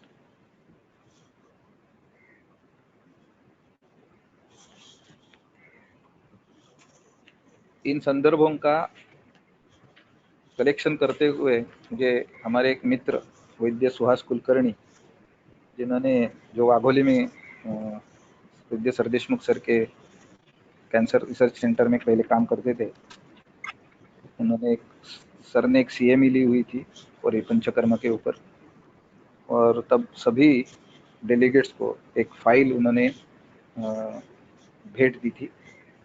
उसमें बृहत्रयी के सभी पंचकर्म से रिलेटेड ग्रंथों का संकलन था। उसमें से उसका मुझे ये संदर्भ ढूंढने में बहुत फायदा हुआ, इसलिए उनका जिक्र करना मैं मेरा कर्तव्य समझता हूँ। सुश्रुत से हम शुरू करेंगे तो विद्रधि में अवस्थाएं आती है। वातज विद्रधि में है, पित्तज विद्रधि में है। आपको कहीं कहीं पे स्पेसिफिकेशंस भी मिलेंगे। पित्तज विद्रधि में जलों का यूज करने के लिए बताया है, जैसे मैंने पहले बताया कि पित्त प्रधान रक्त दृष्टि में जलों का, वातज में श्रृंग, ऐसा अष्टांग हृदय में आपको मिलेगा। विद्रधि में बहुत सारी केसेस में हम जब क्लिनिकल प्रैक्टिस में भी विद्रधि जब शुरू होता है और अगर पेशेंट आपके पास आम या पच्चमान की शुरुआत की अवस्था में आया और आपने जलों का उच्चारण किया तो पाक होता नहीं, ऐसा बहुत बार पाया गया है, और वो विद्रधि वहीं से रिग्रेस होता जाता है। तो विद्रधि में व्यक्ति की अवस्था आई हुई है लेकिन भेद की अवस्था तक आपने उसको पहुंचने नहीं दिया, ऐसा उसका अर्थ होगा। क्योंकि भेद के बाद कोई अवस्था नहीं है और चिकित्सा दुष्कर होती जाती है। और विद्रधि के इसमें ही अध्याय में ही सुश्रुत का ऐसा कहना है कि आमतौर पे पाक होना नहीं चाहिए, और यदृच्छया च उपगतेन पाकम पाकक क्रमेण उपचरेत विधिज्ञा, ये सूत्र जो है वो विद्रधि के चिकित्सा में सुश्रुत में आपको मिलेगा। तो इसका मतलब है सुश्रुत का मानना है कि जहां तक हो सके विद्रधि में पाक होने नहीं देना है आपको। तो इसलिए आम और पच्चमान इसी अवस्था में, इन्हीं अवस्थाओं में अगर आप ये करते गए, उसका जलों का उच्चारण या रक्तमोक्षण करते गए, तो आगे वो पाकावस्था में नहीं जाएगा। आगे इसके ऊपर डल्हन ने टीका में आपने बताया, ये जो आपको आजकल वैद्यों के पास कोल्ड एब्सेस के भी केसेस आते हैं, वहां सिर्फ पेशेंट को लोकलाइज पेन रहता है लेकिन बाहर से कोई लीजन नहीं दिखाई देता, तो उसमें भी आपको रक्तमोक्षण कारगर साबित मिलेगा। डल्हन ऐसा कहते हैं, अंतर्विद्रधौ दुष्य शोणितस्य गंभीरानुगतत्वात् तत्र सिरावेधम उद्दिशन आह यथा इत्यादि, कि वहां नजदीक के सिरा से आपको रक्तमोक्षण अगर आप कर देते हैं तो ये अभ्यंतर विद्रधि जो है, अंतर विद्रधि, वो भी आपको उसकी भी चिकित्सा आप अच्छे तरीके से कर सकते हैं। रक्त, पित्त और वातज अवस्थाओं में बाहु सिरा से रक्तमोक्षण करना, ऐसी एक चिकित्सा आगे जाके उसी अध्याय में आपको मिलेगी। रक्तपित्ता नीलोत्थिषु बाहु केचिदाहु बाहु मध्य कुरपरे। आमतौर पे इसी स्थान से बहुत बार विधिवत रक्तमोक्षण भी किया जाता है। Next slide. इसके आगे अगर देखें कुष्ठ में सुश्रुत के संदर्भ आपको मिलेंगे, रक्तगत, मांसगत और मेदोगत कुष्ठ में। उसने धातुगत के अनुसार कुष्ठ के उपाय बताए, लक्षण बताए हैं और उसके हिसाब से ही चिकित्सा भी बताई। शल्य तंत्र का प्रधान ग्रंथ होने पर भी आश्चर्य की बात यह है कि सुश्रुत ने कुष्ठ चिकित्सा और महाकुष्ठ चिकित्सा, ऐसे 2 अध्याय कुष्ठ की चिकित्सा पे लिखे हुए मिलते हैं। आपको चरक में भी 2 अध्याय नहीं मिलेंगे कुष्ठ चिकित्सा के ऊपर, एक ही अध्याय मिलेगा, लेकिन सुश्रुत में आपको 2 मिलेंगे, कुष्ठ और महाकुष्ठ। तो कुष्ठ चिकित्सा में ये शोणित प्राप्त, मांस प्राप्त और चतुर्थ कर्म गुण प्राप्त का मतलब है चौथा धातु जो है मेद, यहाँ पे जाने के बाद कुष्ठ को याप्यत्व आता है, वहां पर भी शोणित मोक्षण का, रक्त मोक्षण का विधान आया हुआ है। नेक्स्ट, सर्व कुष्ठ में, नेक्स्ट स्लाइड प्लीज। अतो अन्यतमेन घृतेन स्निग्धस्विन्नस्य एकां द्वे तिस्रः चतस्रः पंचवा सिरा विद्येत। अभी यहाँ पे स्निग्ध स्विन्न करके, स्नेहन स्वेदन करने के बाद 2, 3, 4 या 5 सिरा का भी वेद करने के लिए बताया। ऑब्वियसली पेशेंट का बल अच्छा होना चाहिए, सत्व बल अच्छा होना चाहिए, और तभी आप ये कर सकते हो। मंडल कुष्ठ जहाँ पे है वहां पे उत्सन्नानि अवलिखित अभीक्षणम प्रच्छेद, वहां पे उसका लेखन करने के लिए बताया या प्रच्छान कर्म करने के लिए बताया। जहाँ पे एलिवेटेड लीजन्स रहते हैं उसका जिक्र वहां पे किया। नेक्स्ट,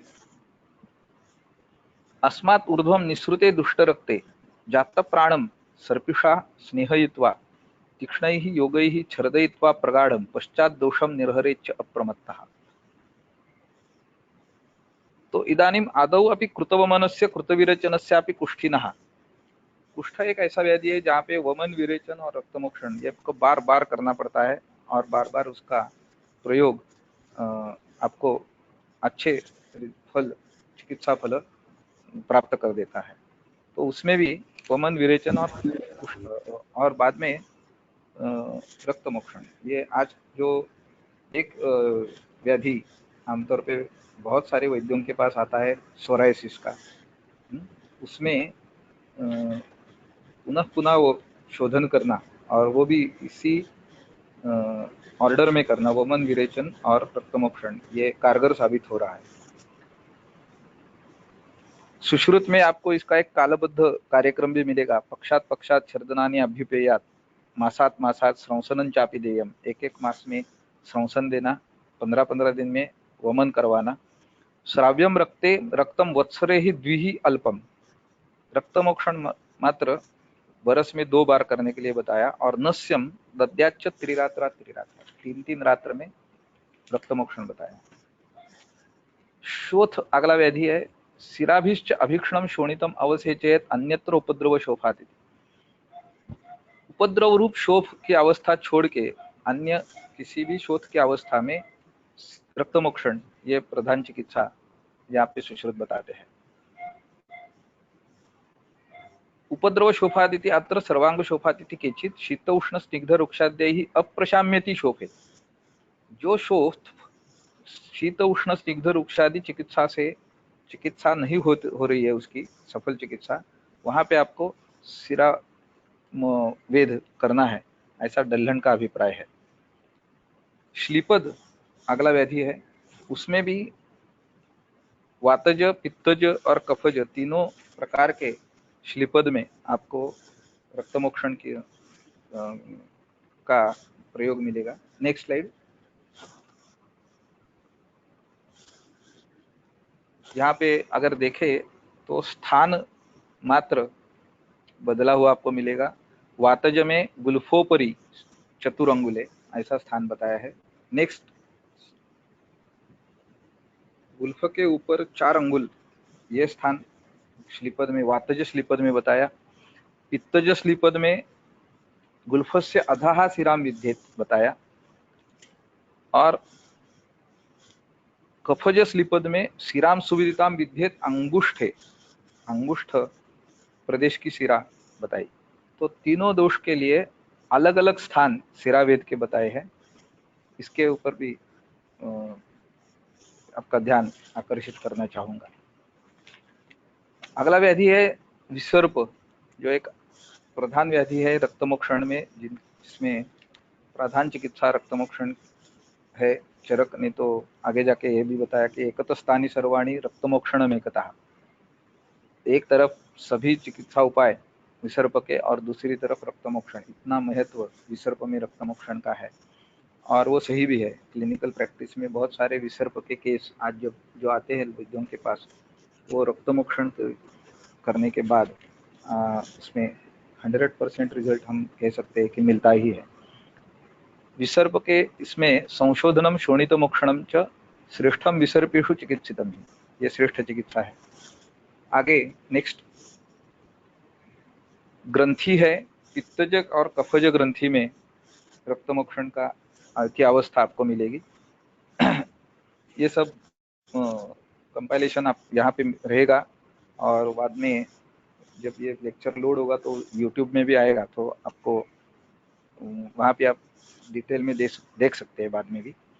ओमन विरेचन आस्थापन शिरो विरेचन शोणित श्रावण ही दोषेषु कफपित्त वातेषु हृतेषु तथा शोणिते च हृते स्विन्नस्य विमलापनम कार्यम। ये करने के बाद उसका ग्रंथि का विमलापन करना है, या ऐसी चिकित्सा दल्हन ने बताई। नेक्स्ट, शिरोरोग में अनंतवात जो अवस्था है, चिकित्सा के लिए अतिशय कष्टसाध्य ऐसी अवस्था बताते हैं। वहाँ पे भी आपको शिरावेद का प्रयोग मिलेगा। यहाँ पे अगर शिरावेद करना है और तो आपको स्नेहन स्वेदन पूर्वक भी करना पड़ेगा, करना पॉसिबल है। हम यहाँ पे हमारे कॉलेज के हॉस्पिटल में जो एक स्टैंडर्ड प्रोटोकॉल फॉलो करते हैं, वो 3 दिन महातिक्त या पंचतिक्त घृत या और कोई इंडिकेटेड घृत जो है वो रुग्ण बल या अग्निबल के अनुसार 30 ml या 50 ml के हिसाब से 3 दिन देते हैं। और चौथे दिन एक सर्वांग स्नेहन स्वेदन दे के बाद में क्षीरपान करवा के उसको शिरावेद करते हैं। एक स्टैंडर्ड ऐसा प्रोटोकॉल यहाँ पे फॉलो होता है, और उसमें बहुत सारे पेशेंट्स को अच्छा रिजल्ट मिला है। उन्माद अपस्मार के केसेस में भी विशिष्ट स्थान बताए हैं।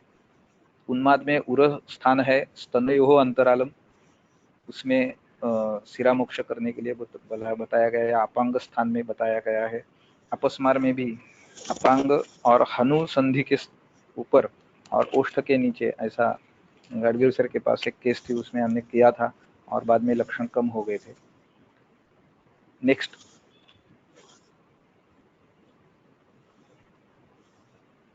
रक्ताति स्राव या रक्ताति वर्तन ऐसी अवस्था सुश्रुत ने सूत्रस्थान अध्याय 14 में बताई। उसमें भी उसने शेष दोषे यथो रक्ते नर व्याधि अतिवर्तते सावशेषे ततस्थेयम न तो कुर्याद अतिक्रमम, कि रक्ताति स्राव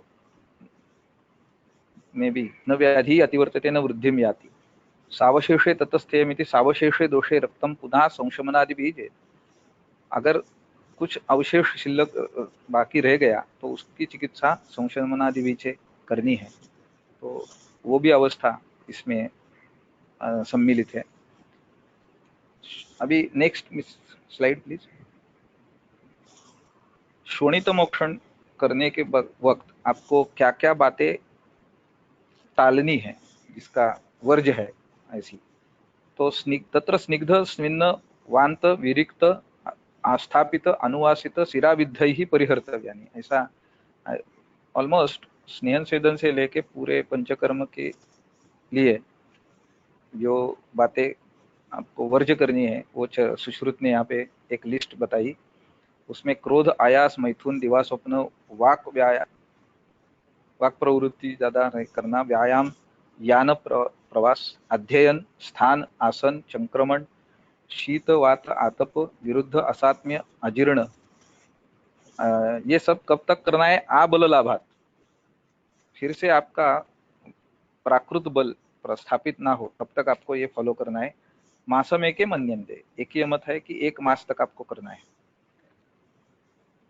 तो संक्षेप में बताना है तो देहस्य रुधिरम मूलम रुधिरेणैव धार्यते तस्मात् यत्नेन संरक्षम रक्तम जीव इति स्थिति, ऐसा सुश्रुत का कहना है, जो उपसंहार सूत्र है शोणित विज्ञानीय अध्याय का। यहाँ पे दल्हन की टीका बहुत अहम है। मूलमिति उत्पत्ति स्थिति प्रलयेषु शोणितमेव हेतु, उत्पत्ति स्थिति और प्रलय में रक्त ही हेतु है। तो तीनों अवस्था रक्त से हो आने वाली है, तो उसका हम व्याधि के इसमें भी देख सकते हैं कि उत्पत्ति व्याधि की, स्थिति या व्याधि का नाश, इसमें भी रक्त कारण होगा, इसलिए रक्तमोक्षण एक अहम चिकित्सा है। नेक्स्ट, अष्टांग हृदय के अगर संदर्भ देखें, नेक्स्ट प्लीज। सान्निपातिक ज्वर में कर्णमूल शोथ में रक्तमोक्षण चिकित्सा ये है।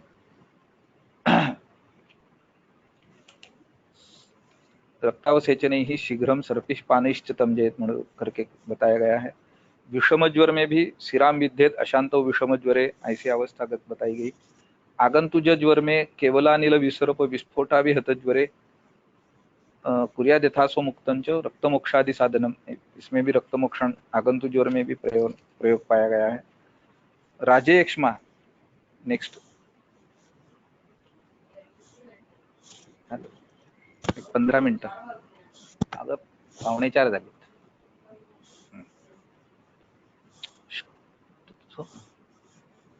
राजेक्ष्मा में, मदात्य में, संन्यास, ये जो अवस्था है उसमें भी रक्तमोक्षण आप कर सकते हो। जैसे मैंने अभी जिक्र किया कि कुछ कुछ इंट्राक्रेनियल हेमरेज के केसेस में भी हमने करके देखा है और रिजल्ट अच्छे है उसके। पेशेंट संन्यास से निकल के बाहर आया है। अर्श, अर्श की अवस्था है, उच्छून और कठिन अर्श में रक्तमोक्षण करवाना है। कभी कभी अर्श में जब शोथ रहता है और पक्को बिंबी फल सदृश ऐसा वो अर्श दिखाई देता है आपको, उसमें भी जलों का उच्चारण गाडगिल सर के यहाँ क्लिनिक में किया हुआ है और उसमें भी शूल शमन तुरंत आपको प्राप्त होता है। विधृति जो है वो सर्व प्रकार की विधृति में प्रततंच हरिद रक्तम ऐसा बताया, अनवरतंच रक्तम हरिद, आप पुनः पुनः आप कर सकते हो। एक बार करके फायदा नहीं मिलेगा, जब तक वो विधृति रिग्रेस नहीं होता, पूरी तरह से बैठ नहीं जाता, तब तक आपको रक्तमोक्षण करना है। वही शब्द यूज किया वृद्धि के बारे में भी, प्रततंच हरेद श्रुक। नेक्स्ट, गुल्म, गुल्म में वातज, पित्तज, कफज, अगेन तीनों गुल्म में आपको रक्तमोक्षण का जिक्र मिलेगा। अलग अलग अवस्थाएं बताई उसकी, और वो भी गुल्म के इसमें गुल्म में जो प्रधान दुष्य है रक्त, उसकी चिकित्सा के रूप में रक्तमोक्षण बताया गया है। नेक्स्ट, उदर जैसा व्याधि है, प्लीहोदर और यकृतोदर में वामबाहु योधेत सिराम, या यकृतोदर में दक्षिणे तु भुजे सिराम, ऐसा बताया है।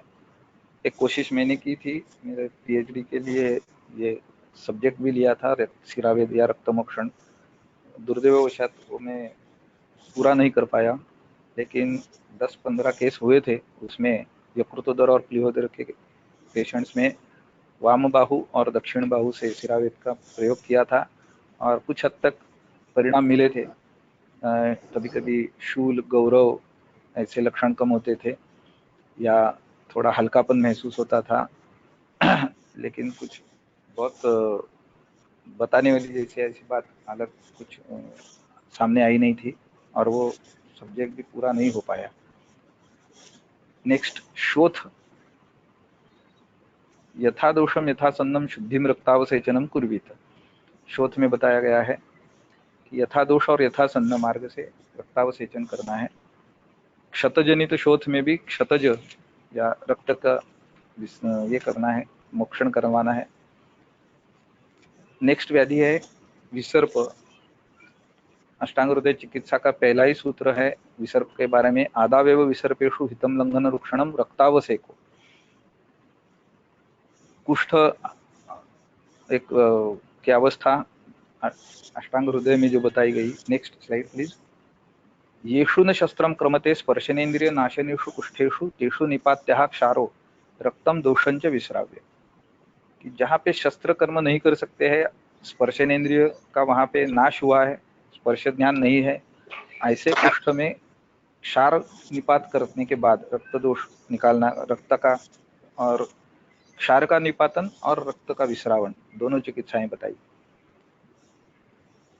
कुष्ठ में दोष अपहृत करने के बाद और रक्त निकालने के बाद कोई भी कुष्ठ असाध्य या हम इसको साध्य नहीं कर पाएंगे ऐसा नहीं रहता, ऐसा अष्टांग हृदय का कहना है।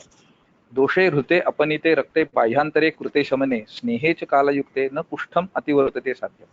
तो कोई भी कुष्ठ का साधन अतिवर्तन नहीं रहेगा, मीन्स हम नहीं कर पाएंगे ऐसा नहीं है, साध्य हो सकते हैं, लेकिन आपको उसके लिए दोषों का हरण और रक्त का अवसेचन करते रहना पड़ेगा।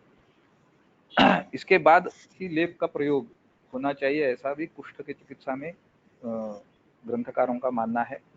ये लेपाः युज्यन्ते निर्हृतास्त्र दोषाणाम संशोधिताशयानाम सद्य शुद्धिर्भवेत् तेषाम्, ऐसा एक सूत्र चरक कुष्ठ चिकित्सा में आता है कि जब आप शोधन और रक्तावसेचन करके एक्सटर्नल एप्लीकेशन देते हो तो उसका परिणाम ज्यादा अच्छा मिलता है।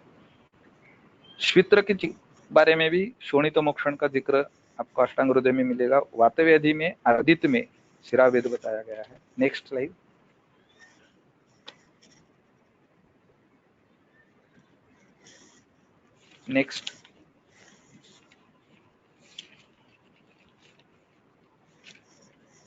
नेक्स्ट चरक में ज्वर में ऐसा बताया कि शीत उष्ण स्निग्ध रुक्ष कौन से भी कारण से अगर ज्वर चिकित्सा से ज्वर का शमन नहीं हो रहा है तो उसको रक्तावसेचन करो। तो विशेष करके जहाँ पे रक्ताश्रित दोष है वहाँ पे बाहुमध्य सिरा से रक्तमोक्षण करने का जिक्र यहाँ पे चक्रपाणी ने किया है। गुल्म के बारे में भी रक्त दृष्टि अवश्यंभावी पकड़ के चरक ने चिकित्सा में रक्तमोक्षण का जिक्र किया। इसमें पित्तज गुल्म है, कफज गुल्म है, दोनों में आपको रक्तमोक्षण करना है। पित्तज गुल्म के बारे में बताया कि छिन्न मूला न विदयन्ते, उसका जो मूल है रक्त उसको ही आपको छिन्न शोणिता उसको निकाल देते हैं तो उसके बाद उसमें विदा नहीं होता और वो रुजा भी नहीं देते। तो गुल्म एक अहम व्याधि रहेगी। नेक्स्ट जो कुष्ठ है उसमें भी चिकित्सा सूत्र में ही आपको रक्तमोक्षण का जिक्र मिलेगा। वातोत्तरेषु सर्पी वमनम श्लेष्मोत्तरेषु कुष्ठेषु पित्तोत्तरेषु मोक्षो रक्तस्य विरेचनं च आग्रे। बाद में अवस्थिक चिकित्सा में भी कहाँ कहाँ कुष्ठ रक्तमोक्षण कर सकते हैं। उसमें प्रच्छन्नम अल्पे कुष्ठे, अल्प कुष्ठ है तो प्रच्छान, महती है तो शिरावेद, ऐसा करना है। कुष्ठ के बारे में एक बात बहुत अहम ध्यान में रखनी है वैद्यों को भी, जो यहाँ पे जैसे संवैधानिक ये वार्निंग बोलते हैं वैसे स्टैट्यूटरी वार्निंग जैसी चरक ने दी है कि बहुदोषाः संशोध्याः कुष्ठी बहुशो अनुरक्षता प्राणान दोषे ही अतिमात्र हृते वायु हन्याद अबलम आशु। कि कुष्ठी बहुदोष है इसलिए उसको बहुशाह संशोधन करना है, लेकिन वो बहुशाह करो और प्राण का अनुरक्षण करते रहते करो। अगर ज्यादा मात्रा में दोषों की का हरण एक बार किया तो वात का प्रकोप होगा और प्राण की हानि हो सकती है। कहाँ पे करना है आगे और अवस्था बताते हुए जो अवस्था वाग्भट ने भी बताई, स्पर्शनेन्द्रिय नाशन जहाँ पे हुआ है वहाँ पे आपको कुष्ठ में रक्त दोष का विश्रावण कर सकते हैं। आगे उसके लिए श्रृंग अलाबु प्रच्छान या जलौ का कैसे कैसे यूज करना है उसका भी अवस्था बताई है। नेक्स्ट, उन्माद में शंख केशांत संधि के स्थान पे सिरावेद करने के लिए बताया। गलगंड गंडमाला में भी सिरा काय शिरोविरेक ये बताए। तो आज आपको कोई कोई वैद्य लोग थायराइड के इसमें भी ग्रोथ में भी जलों का उच्चारण करते दिखाई देंगे। जालक गर्धव जैसी चिकित्सा जैसी अवस्था है उसमें भी रक्तमोक्षण आया है चरक में। ये चरक ने शोध के अंडर ही सब बताई हुई क्लिनिकल कंडीशंस है। नेक्स्ट, उदर में पित्त जो उदर में बताया और प्लीहोदर यकृतोदर जो आपने अष्टांग हृदय में भी देखा वही अवस्थाएं हैं, लेकिन पित्त जो उदर में चरक ने आरभ जिक्र किया रक्तमोक्षण का। नेक्स्ट, विसर्प में चरक ने बताया कि पित्त स्थाने गति अपि एतत् सामे कुर्यात् चिकित्सितम् शोणितस्यावसेकंच विरेकंच विशेषतः। पित्त स्थान में गया हुआ विसर्प है उसमें भी रक्तमोक्षण और विरेचन ये विशेष चिकित्सा बताई। और विरेचन और रक्तमोक्षण के बारे में आगे चरक कहते हैं कि तस्मात् विरेकमेवादौ शस्तम विद्यात् विसर्पिणा रुधिरस्यावसेकंच तद्धि अस्य आश्रय संज्ञितम्। तो रक्त इसका आश्रय है इसलिए उसका अवसेचन करना एक अवश्यम भावी चिकित्सा रक्त विसर्प के बारे में है या विसर्प में है। अगर वो नहीं किया तो त्वंग मांस स्नायु संक्लेद होता है। रक्त का क्लेद बढ़ने के कारण त्वचा मांस स्नायु में भी संक्लेद होके आगे और गंभीर अवस्था आपको विसर्प में प्राप्त हो सकती है, मिल सकती है।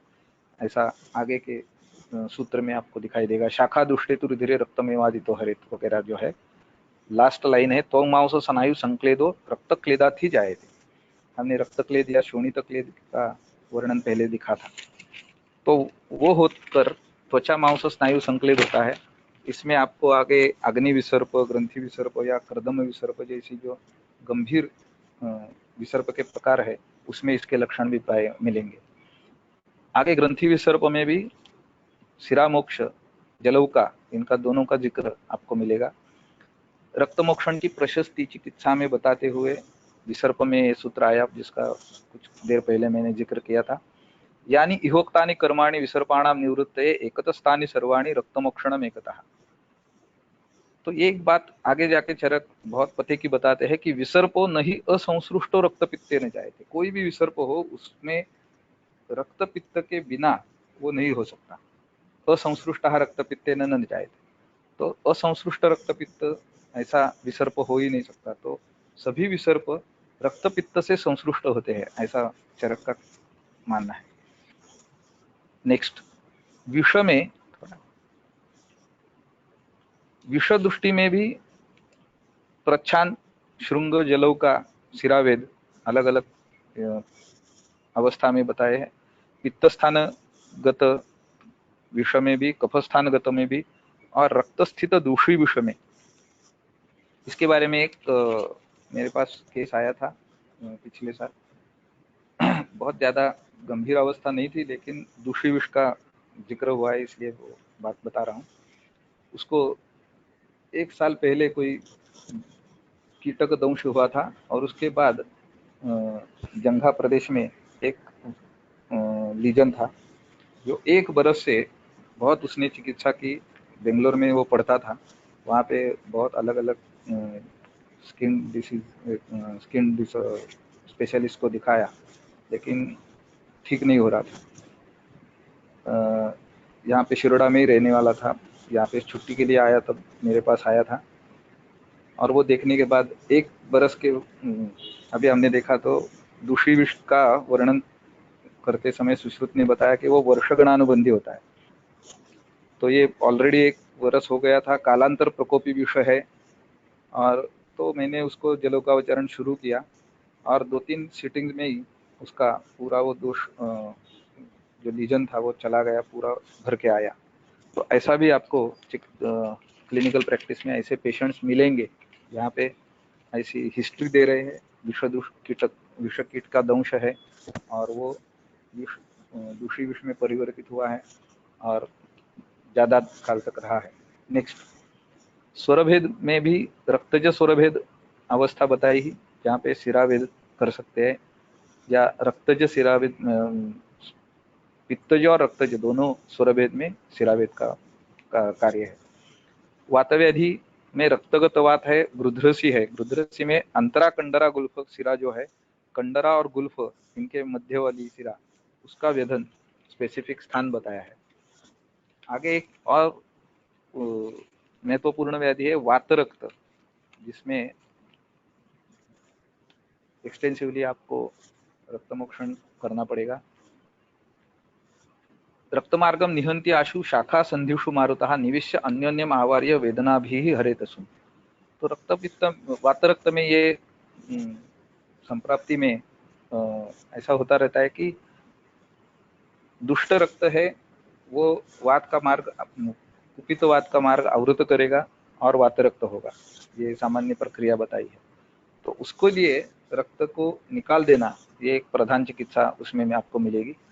आश्रुंग मोक्षणेन आवरण व्यपगमात वायु अपि प्रसन्न भवति ततश्च व्याधि उपरम इति भावः। जैसे चक्रपाणी ने उसका मोड ऑफ एक्शन बताया कि जब आप रक्त मोक्षण करते हो तो आवरण निकल जाता है और वायु अपना काम जो प्राकृत कर्म है वो करना शुरू करता है और व्याधि का उपरम होता है। इसलिए वातरक्त में रक्त मोक्षण एक कारगर चिकित्सा है। अवस्था के अनुसार वातरक्त में जो अवस्था जहाँ पे आपको रक्त मोक्षण करना है उसके संदर्भ है आगे। जहाँ पे रूप दाह शूल तोद ऐसा है वहां पे जलों का उच्चारण करो। सुप्ति कंडू चिमचिमायन है वहां पे शुंग तुम्ब ये इसका यूज करो। जो वातरक्त देशादेशम रजत, देश मीन्स स्थान बदल रहा है, उसमें आपको सिरावेद कर सकते हो या प्रच्छान कर सकते हो। वातरक्त में रक्तमोक्षण के लिए अनर्ह अवस्था कौन सी है, उसमें अंगग्लानि बताया है कि जहाँ पे patient is complaining of fatigue या दौर्बल्य की तकरार कर रहा हो, कंप्लेन कर रहा हो, तो वहां पे। और रुक्षे वातोत्तरे वात प्रधान रुक्ष हेतु से हुआ जो वातरक्त है वहां पे आपको रक्तमोक्षण नहीं करना है। या जहाँ पे गंभीरम श्वेथुम स्तंभम, श्वेथु गंभीर शोथ है, स्तंभ है, कंप है, स्नायु सिरा रोग है, ग्लानि है, वहां पे भी ग्लानिम चापी ससंकोचाम कुर्यात वायु अश्रुक्षया। रक्त का क्षय होने के कारण ये लक्षण आपको मिल सकते हैं कि गंभीर शोथ उत्पन्न हो सकता है, स्तंभ, कंप, स्नायु सिरा रोग उत्पन्न हो सकते हैं। इसलिए अंगग्लानि में रक्तमोक्षण नहीं करवाना है। अत्यवसेचन से क्या क्या दोष उत्पन्न हो सकते हैं उसमें बताया कि खांजादि वातरोग उत्पन्न हो सकते हैं और मृत्यु भी आ सकता है। इसलिए रक्तमोक्षण करते समय आपको सावधानी बरतनी है। अंतिम अवस्था है चरक से क्लैब्य की अवस्था है, उसमें ध्वजभंग कृत क्लैब्य में भी रक्तमोक्षण चरक ने बताया। तो इतनी सारी अवस्थाएं आपको संहिता में से मिलेगी। क्लिनिकल एक्सपीरियंसेस भी मैंने कुछ आपके सामने रखे हैं। रक्तमोक्षण एक बहुत ही कारगर चिकित्सा है, सद्य फलदायी है, आपको उसका परिणाम तत्काल देखने को मिलता है।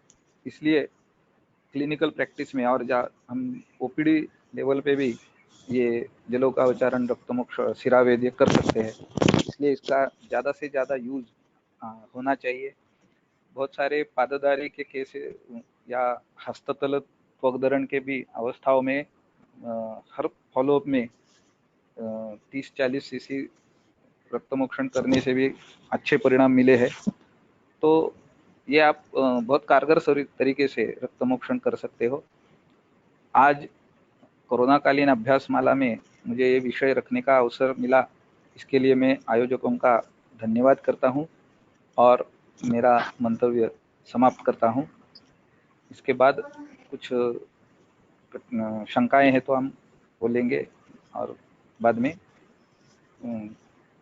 सत्र का समापन होगा। नमस्कार सर, आवाज येतोय? शंका आहेत का रे काही? हाँ सर, चॅटबॉक्स मध्ये काही लोकांनी शंका पाठवली आहे। एक शंका ऐसी है कि रक्तमोक्षण के बारे में शाखा और पृष्ठ गति के बारे में आपने जो कहा, क्या वो आप फिर से दोहरा सकते हैं? हाँ, कोलटकर सर को किसी छात्र ने ये शंका उनके सामने उपस्थित की थी कि वमन विरेचन के बारे में हम शाखा कोष्ठ गति समझ सकते हैं कि शाखा से या धातुओं से दोष कोष्ठ में आते हैं और वहां से हम निकालते हैं, लेकिन रक्तमोक्षण के विषय में इसको कैसे समझा जाए। तो सर ने उसका जो उत्तर दिया था, हमें उन्होंने किसी लेक्चर में भी बताया था कि इसमें आमतौर पे आपने देखा तो रक्तम दुष्टि जब होती है और दोष जब रक्त में बढ़ने लगते हैं तो उनका जो उपलेप है वो सिराओं, जो सिराएं हैं रक्त को वहन करने वाली, उनके भित्तियों पर लगेगा। तो वहां से उनको छुड़वा के बीच में रक्त के प्रवाह में लाना, ये स्नेहन स्वेदन का कार्य होगा वहां पे। तो सर का ऐसा कहना था कि ये जो रक्तों वही सिराओं की भित्तियां है वो उसकी शाखा है और बीच वाला जो प्रवाह है वो उसका कोष्ठ है। तो वहां से हमें उनको दोषों को निरत्यय स्वरूप से निकाल के बीच में लाना है रक्त प्रवाह में और वहां से निकाल देना है। ये शाखा कोष्ठ की कल्पना सर ने रखी थी। नेक्स्ट। और एक सवाल है, अगर पेशेंट को हाइपरटेंशन है 190/100 तो इस अवस्था में क्या हम रक्तमोक्षण का प्रयोग कर सकते हैं और कैसे?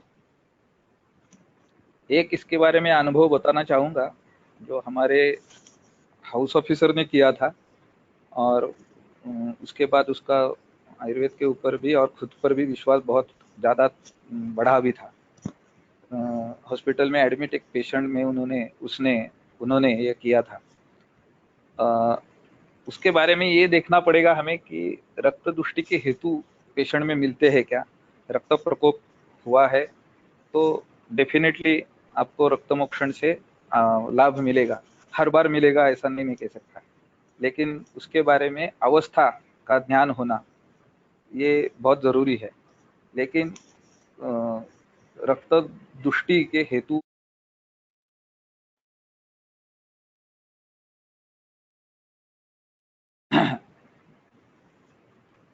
जहाँ पे आपको रक्त दुष्टि के हेतु ज्यादा मिलेंगे वहां पे आप निश्चित तौर पे कर सकते हैं, लेकिन आपको ये देखना है कि कितना मात्रा में करना है।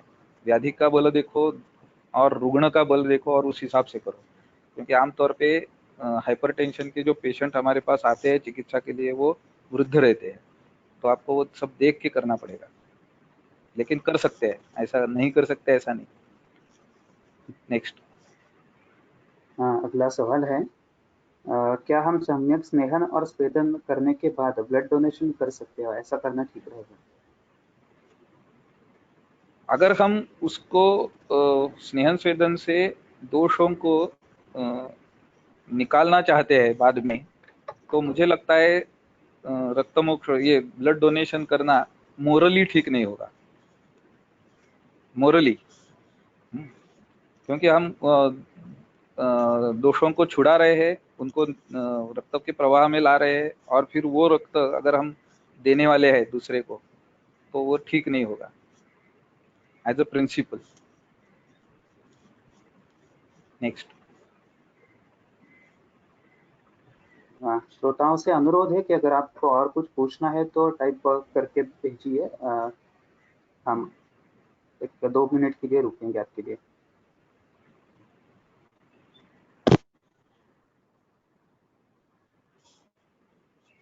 रेकॉर्ड झाले ना रे सगळं? हो, झालंय सर. आज काय मध्ये हे झालं नाही, कटाकटी. हो हो नशिबात. सर, चांगलं झालं. चला.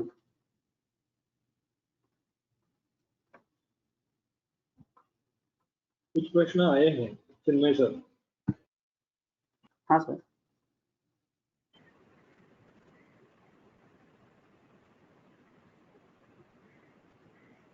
और एक प्रश्न है. हाँ. हर्पिस कंडीशन में जलऊ का लोकली हम उपयोग में ला सकते हैं? लगा सकते हैं. हर्पिस में जलों का उच्चारण से ही लाभ ज्यादा मिलता है. अगर ज्यादा एक्सटेंसिव है तो आप सिरावेद के लिए जा सकते हो, लेकिन शुरू में जब 2-4 विस्फोट आए हुए हैं और वो लीनियर है ऐसा ध्यान में आया और वहीं पे रक्तमोक्षण कर दिया जलों का उच्चारण से 1-2-3 बार, तो वो फैलता भी नहीं। और रक्तमोक्षण करके जो हम विसर्प की अब आजकल चिकित्सा कर रहे हैं, उसमें एक बात और सामने आई है मेरे, कि उसमें बाद में नर्व का इन्वॉल्वमेंट नहीं होता। अगर पेशेंट कहीं पे गया, चिकित्सा करके आया, तो बाद में वो आता है, वो शूल लेके आता है, और तब रक्तमोक्षण या सिरा का जलों का उच्चारण का फायदा नहीं होता है, वो जीर्णावस्था में चला जाता है। वहाँ पे वात प्राधान्य ज्यादा रहता है, फिर चिकित्सा आपको अलग तरीके से करनी पड़ती है। लेकिन शुरू में पेशेंट आया और रक्तमोक्षण किया, तो निश्चित तौर पे आपको लाभ मिलेगा ही मिलेगा। वहाँ पे जलों का उच्चारण ही करना है। सर, और एक सवाल आया है, शीतोष्ण स्तुग्धेरुक्षादि उपक्रांताश्च ये गतः, तो ये रक्त के बारे में ही क्यों होता है? ऐसा रक्त का कौन सा वैशिष्ट्य है? ऐसा कौन सा डिसीज है ऐसा नहीं बताया उन्होंने। बताया कि आमतौर पे चिकित्सा में हम शीत उष्ण स्निग्ध रुक्ष आदि उपक्रम यूज करते हैं, लेकिन ऐसी अगर अवस्था सामने आई क्लिनिकल प्रैक्टिस में कि ये सब करने के बाद भी चिकित्सा फल मिल नहीं रहा है, तो उसको आप रक्त प्रकोपज समझो और उसकी चिकित्सा रक्त प्रकोपज समझ के करो, ऐसा उनका कहना है। ऐसा कोई विशिष्ट व्याधि नहीं बताया। जैसे ज्वर में चरक ने बताया कि ऐसा कोई भी ज्वर हो जो शीत उष्ण स्निग्ध रुक्ष आदि से चिकित्सा नहीं हो पा रही है, तो उसको रक्त जो पकड़ के उसकी चिकित्सा रक्तावसेचन से करो, एक उदाहरण दे सकते हैं। लेकिन बहुत सारे व्याधियों में ऐसा हो सकता है कि रक्त दृष्टि के कारण उसकी चिकित्सा ठीक से नहीं हो पाती है।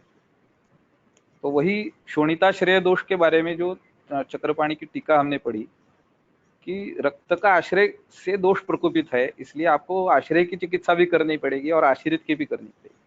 तो कभी कभी वो ध्यान में रखते हुए अगर हमने रक्त का के ऊपर ध्यान रखा चिकित्सा में, तो आपको रिजल्ट निश्चित मिलेगा और ज्यादा लॉन्ग लास्टिंग मिलेगा। मुझे लगता है अभी you can conclude. Okay okay sir. और किसी को अगर कुछ पूछना है तो they can ask on Telegram group also ना। ओके, या नंबर भी है मेरा, उस पर भी पूछ सकते हैं शंकाएं। Okay okay sir. व्हाट्सएप पे। Okay sir. सर ने बहुत ही अच्छे तरीके से हमें सिरावेद की व्यवस्था, विविध अवस्थाएं, उनका संहिताओं में से रेफरेंसेस के आधार पर और चिकित्सा अनुभव के आधार पर बहुत ही अच्छा विश्लेषण हमें सुनने के लिए मिला है।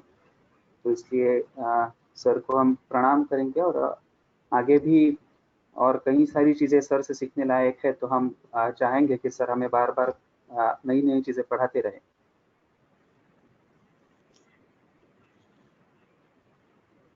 तो आज का सेशन हम यहाँ समाप्त करते हैं।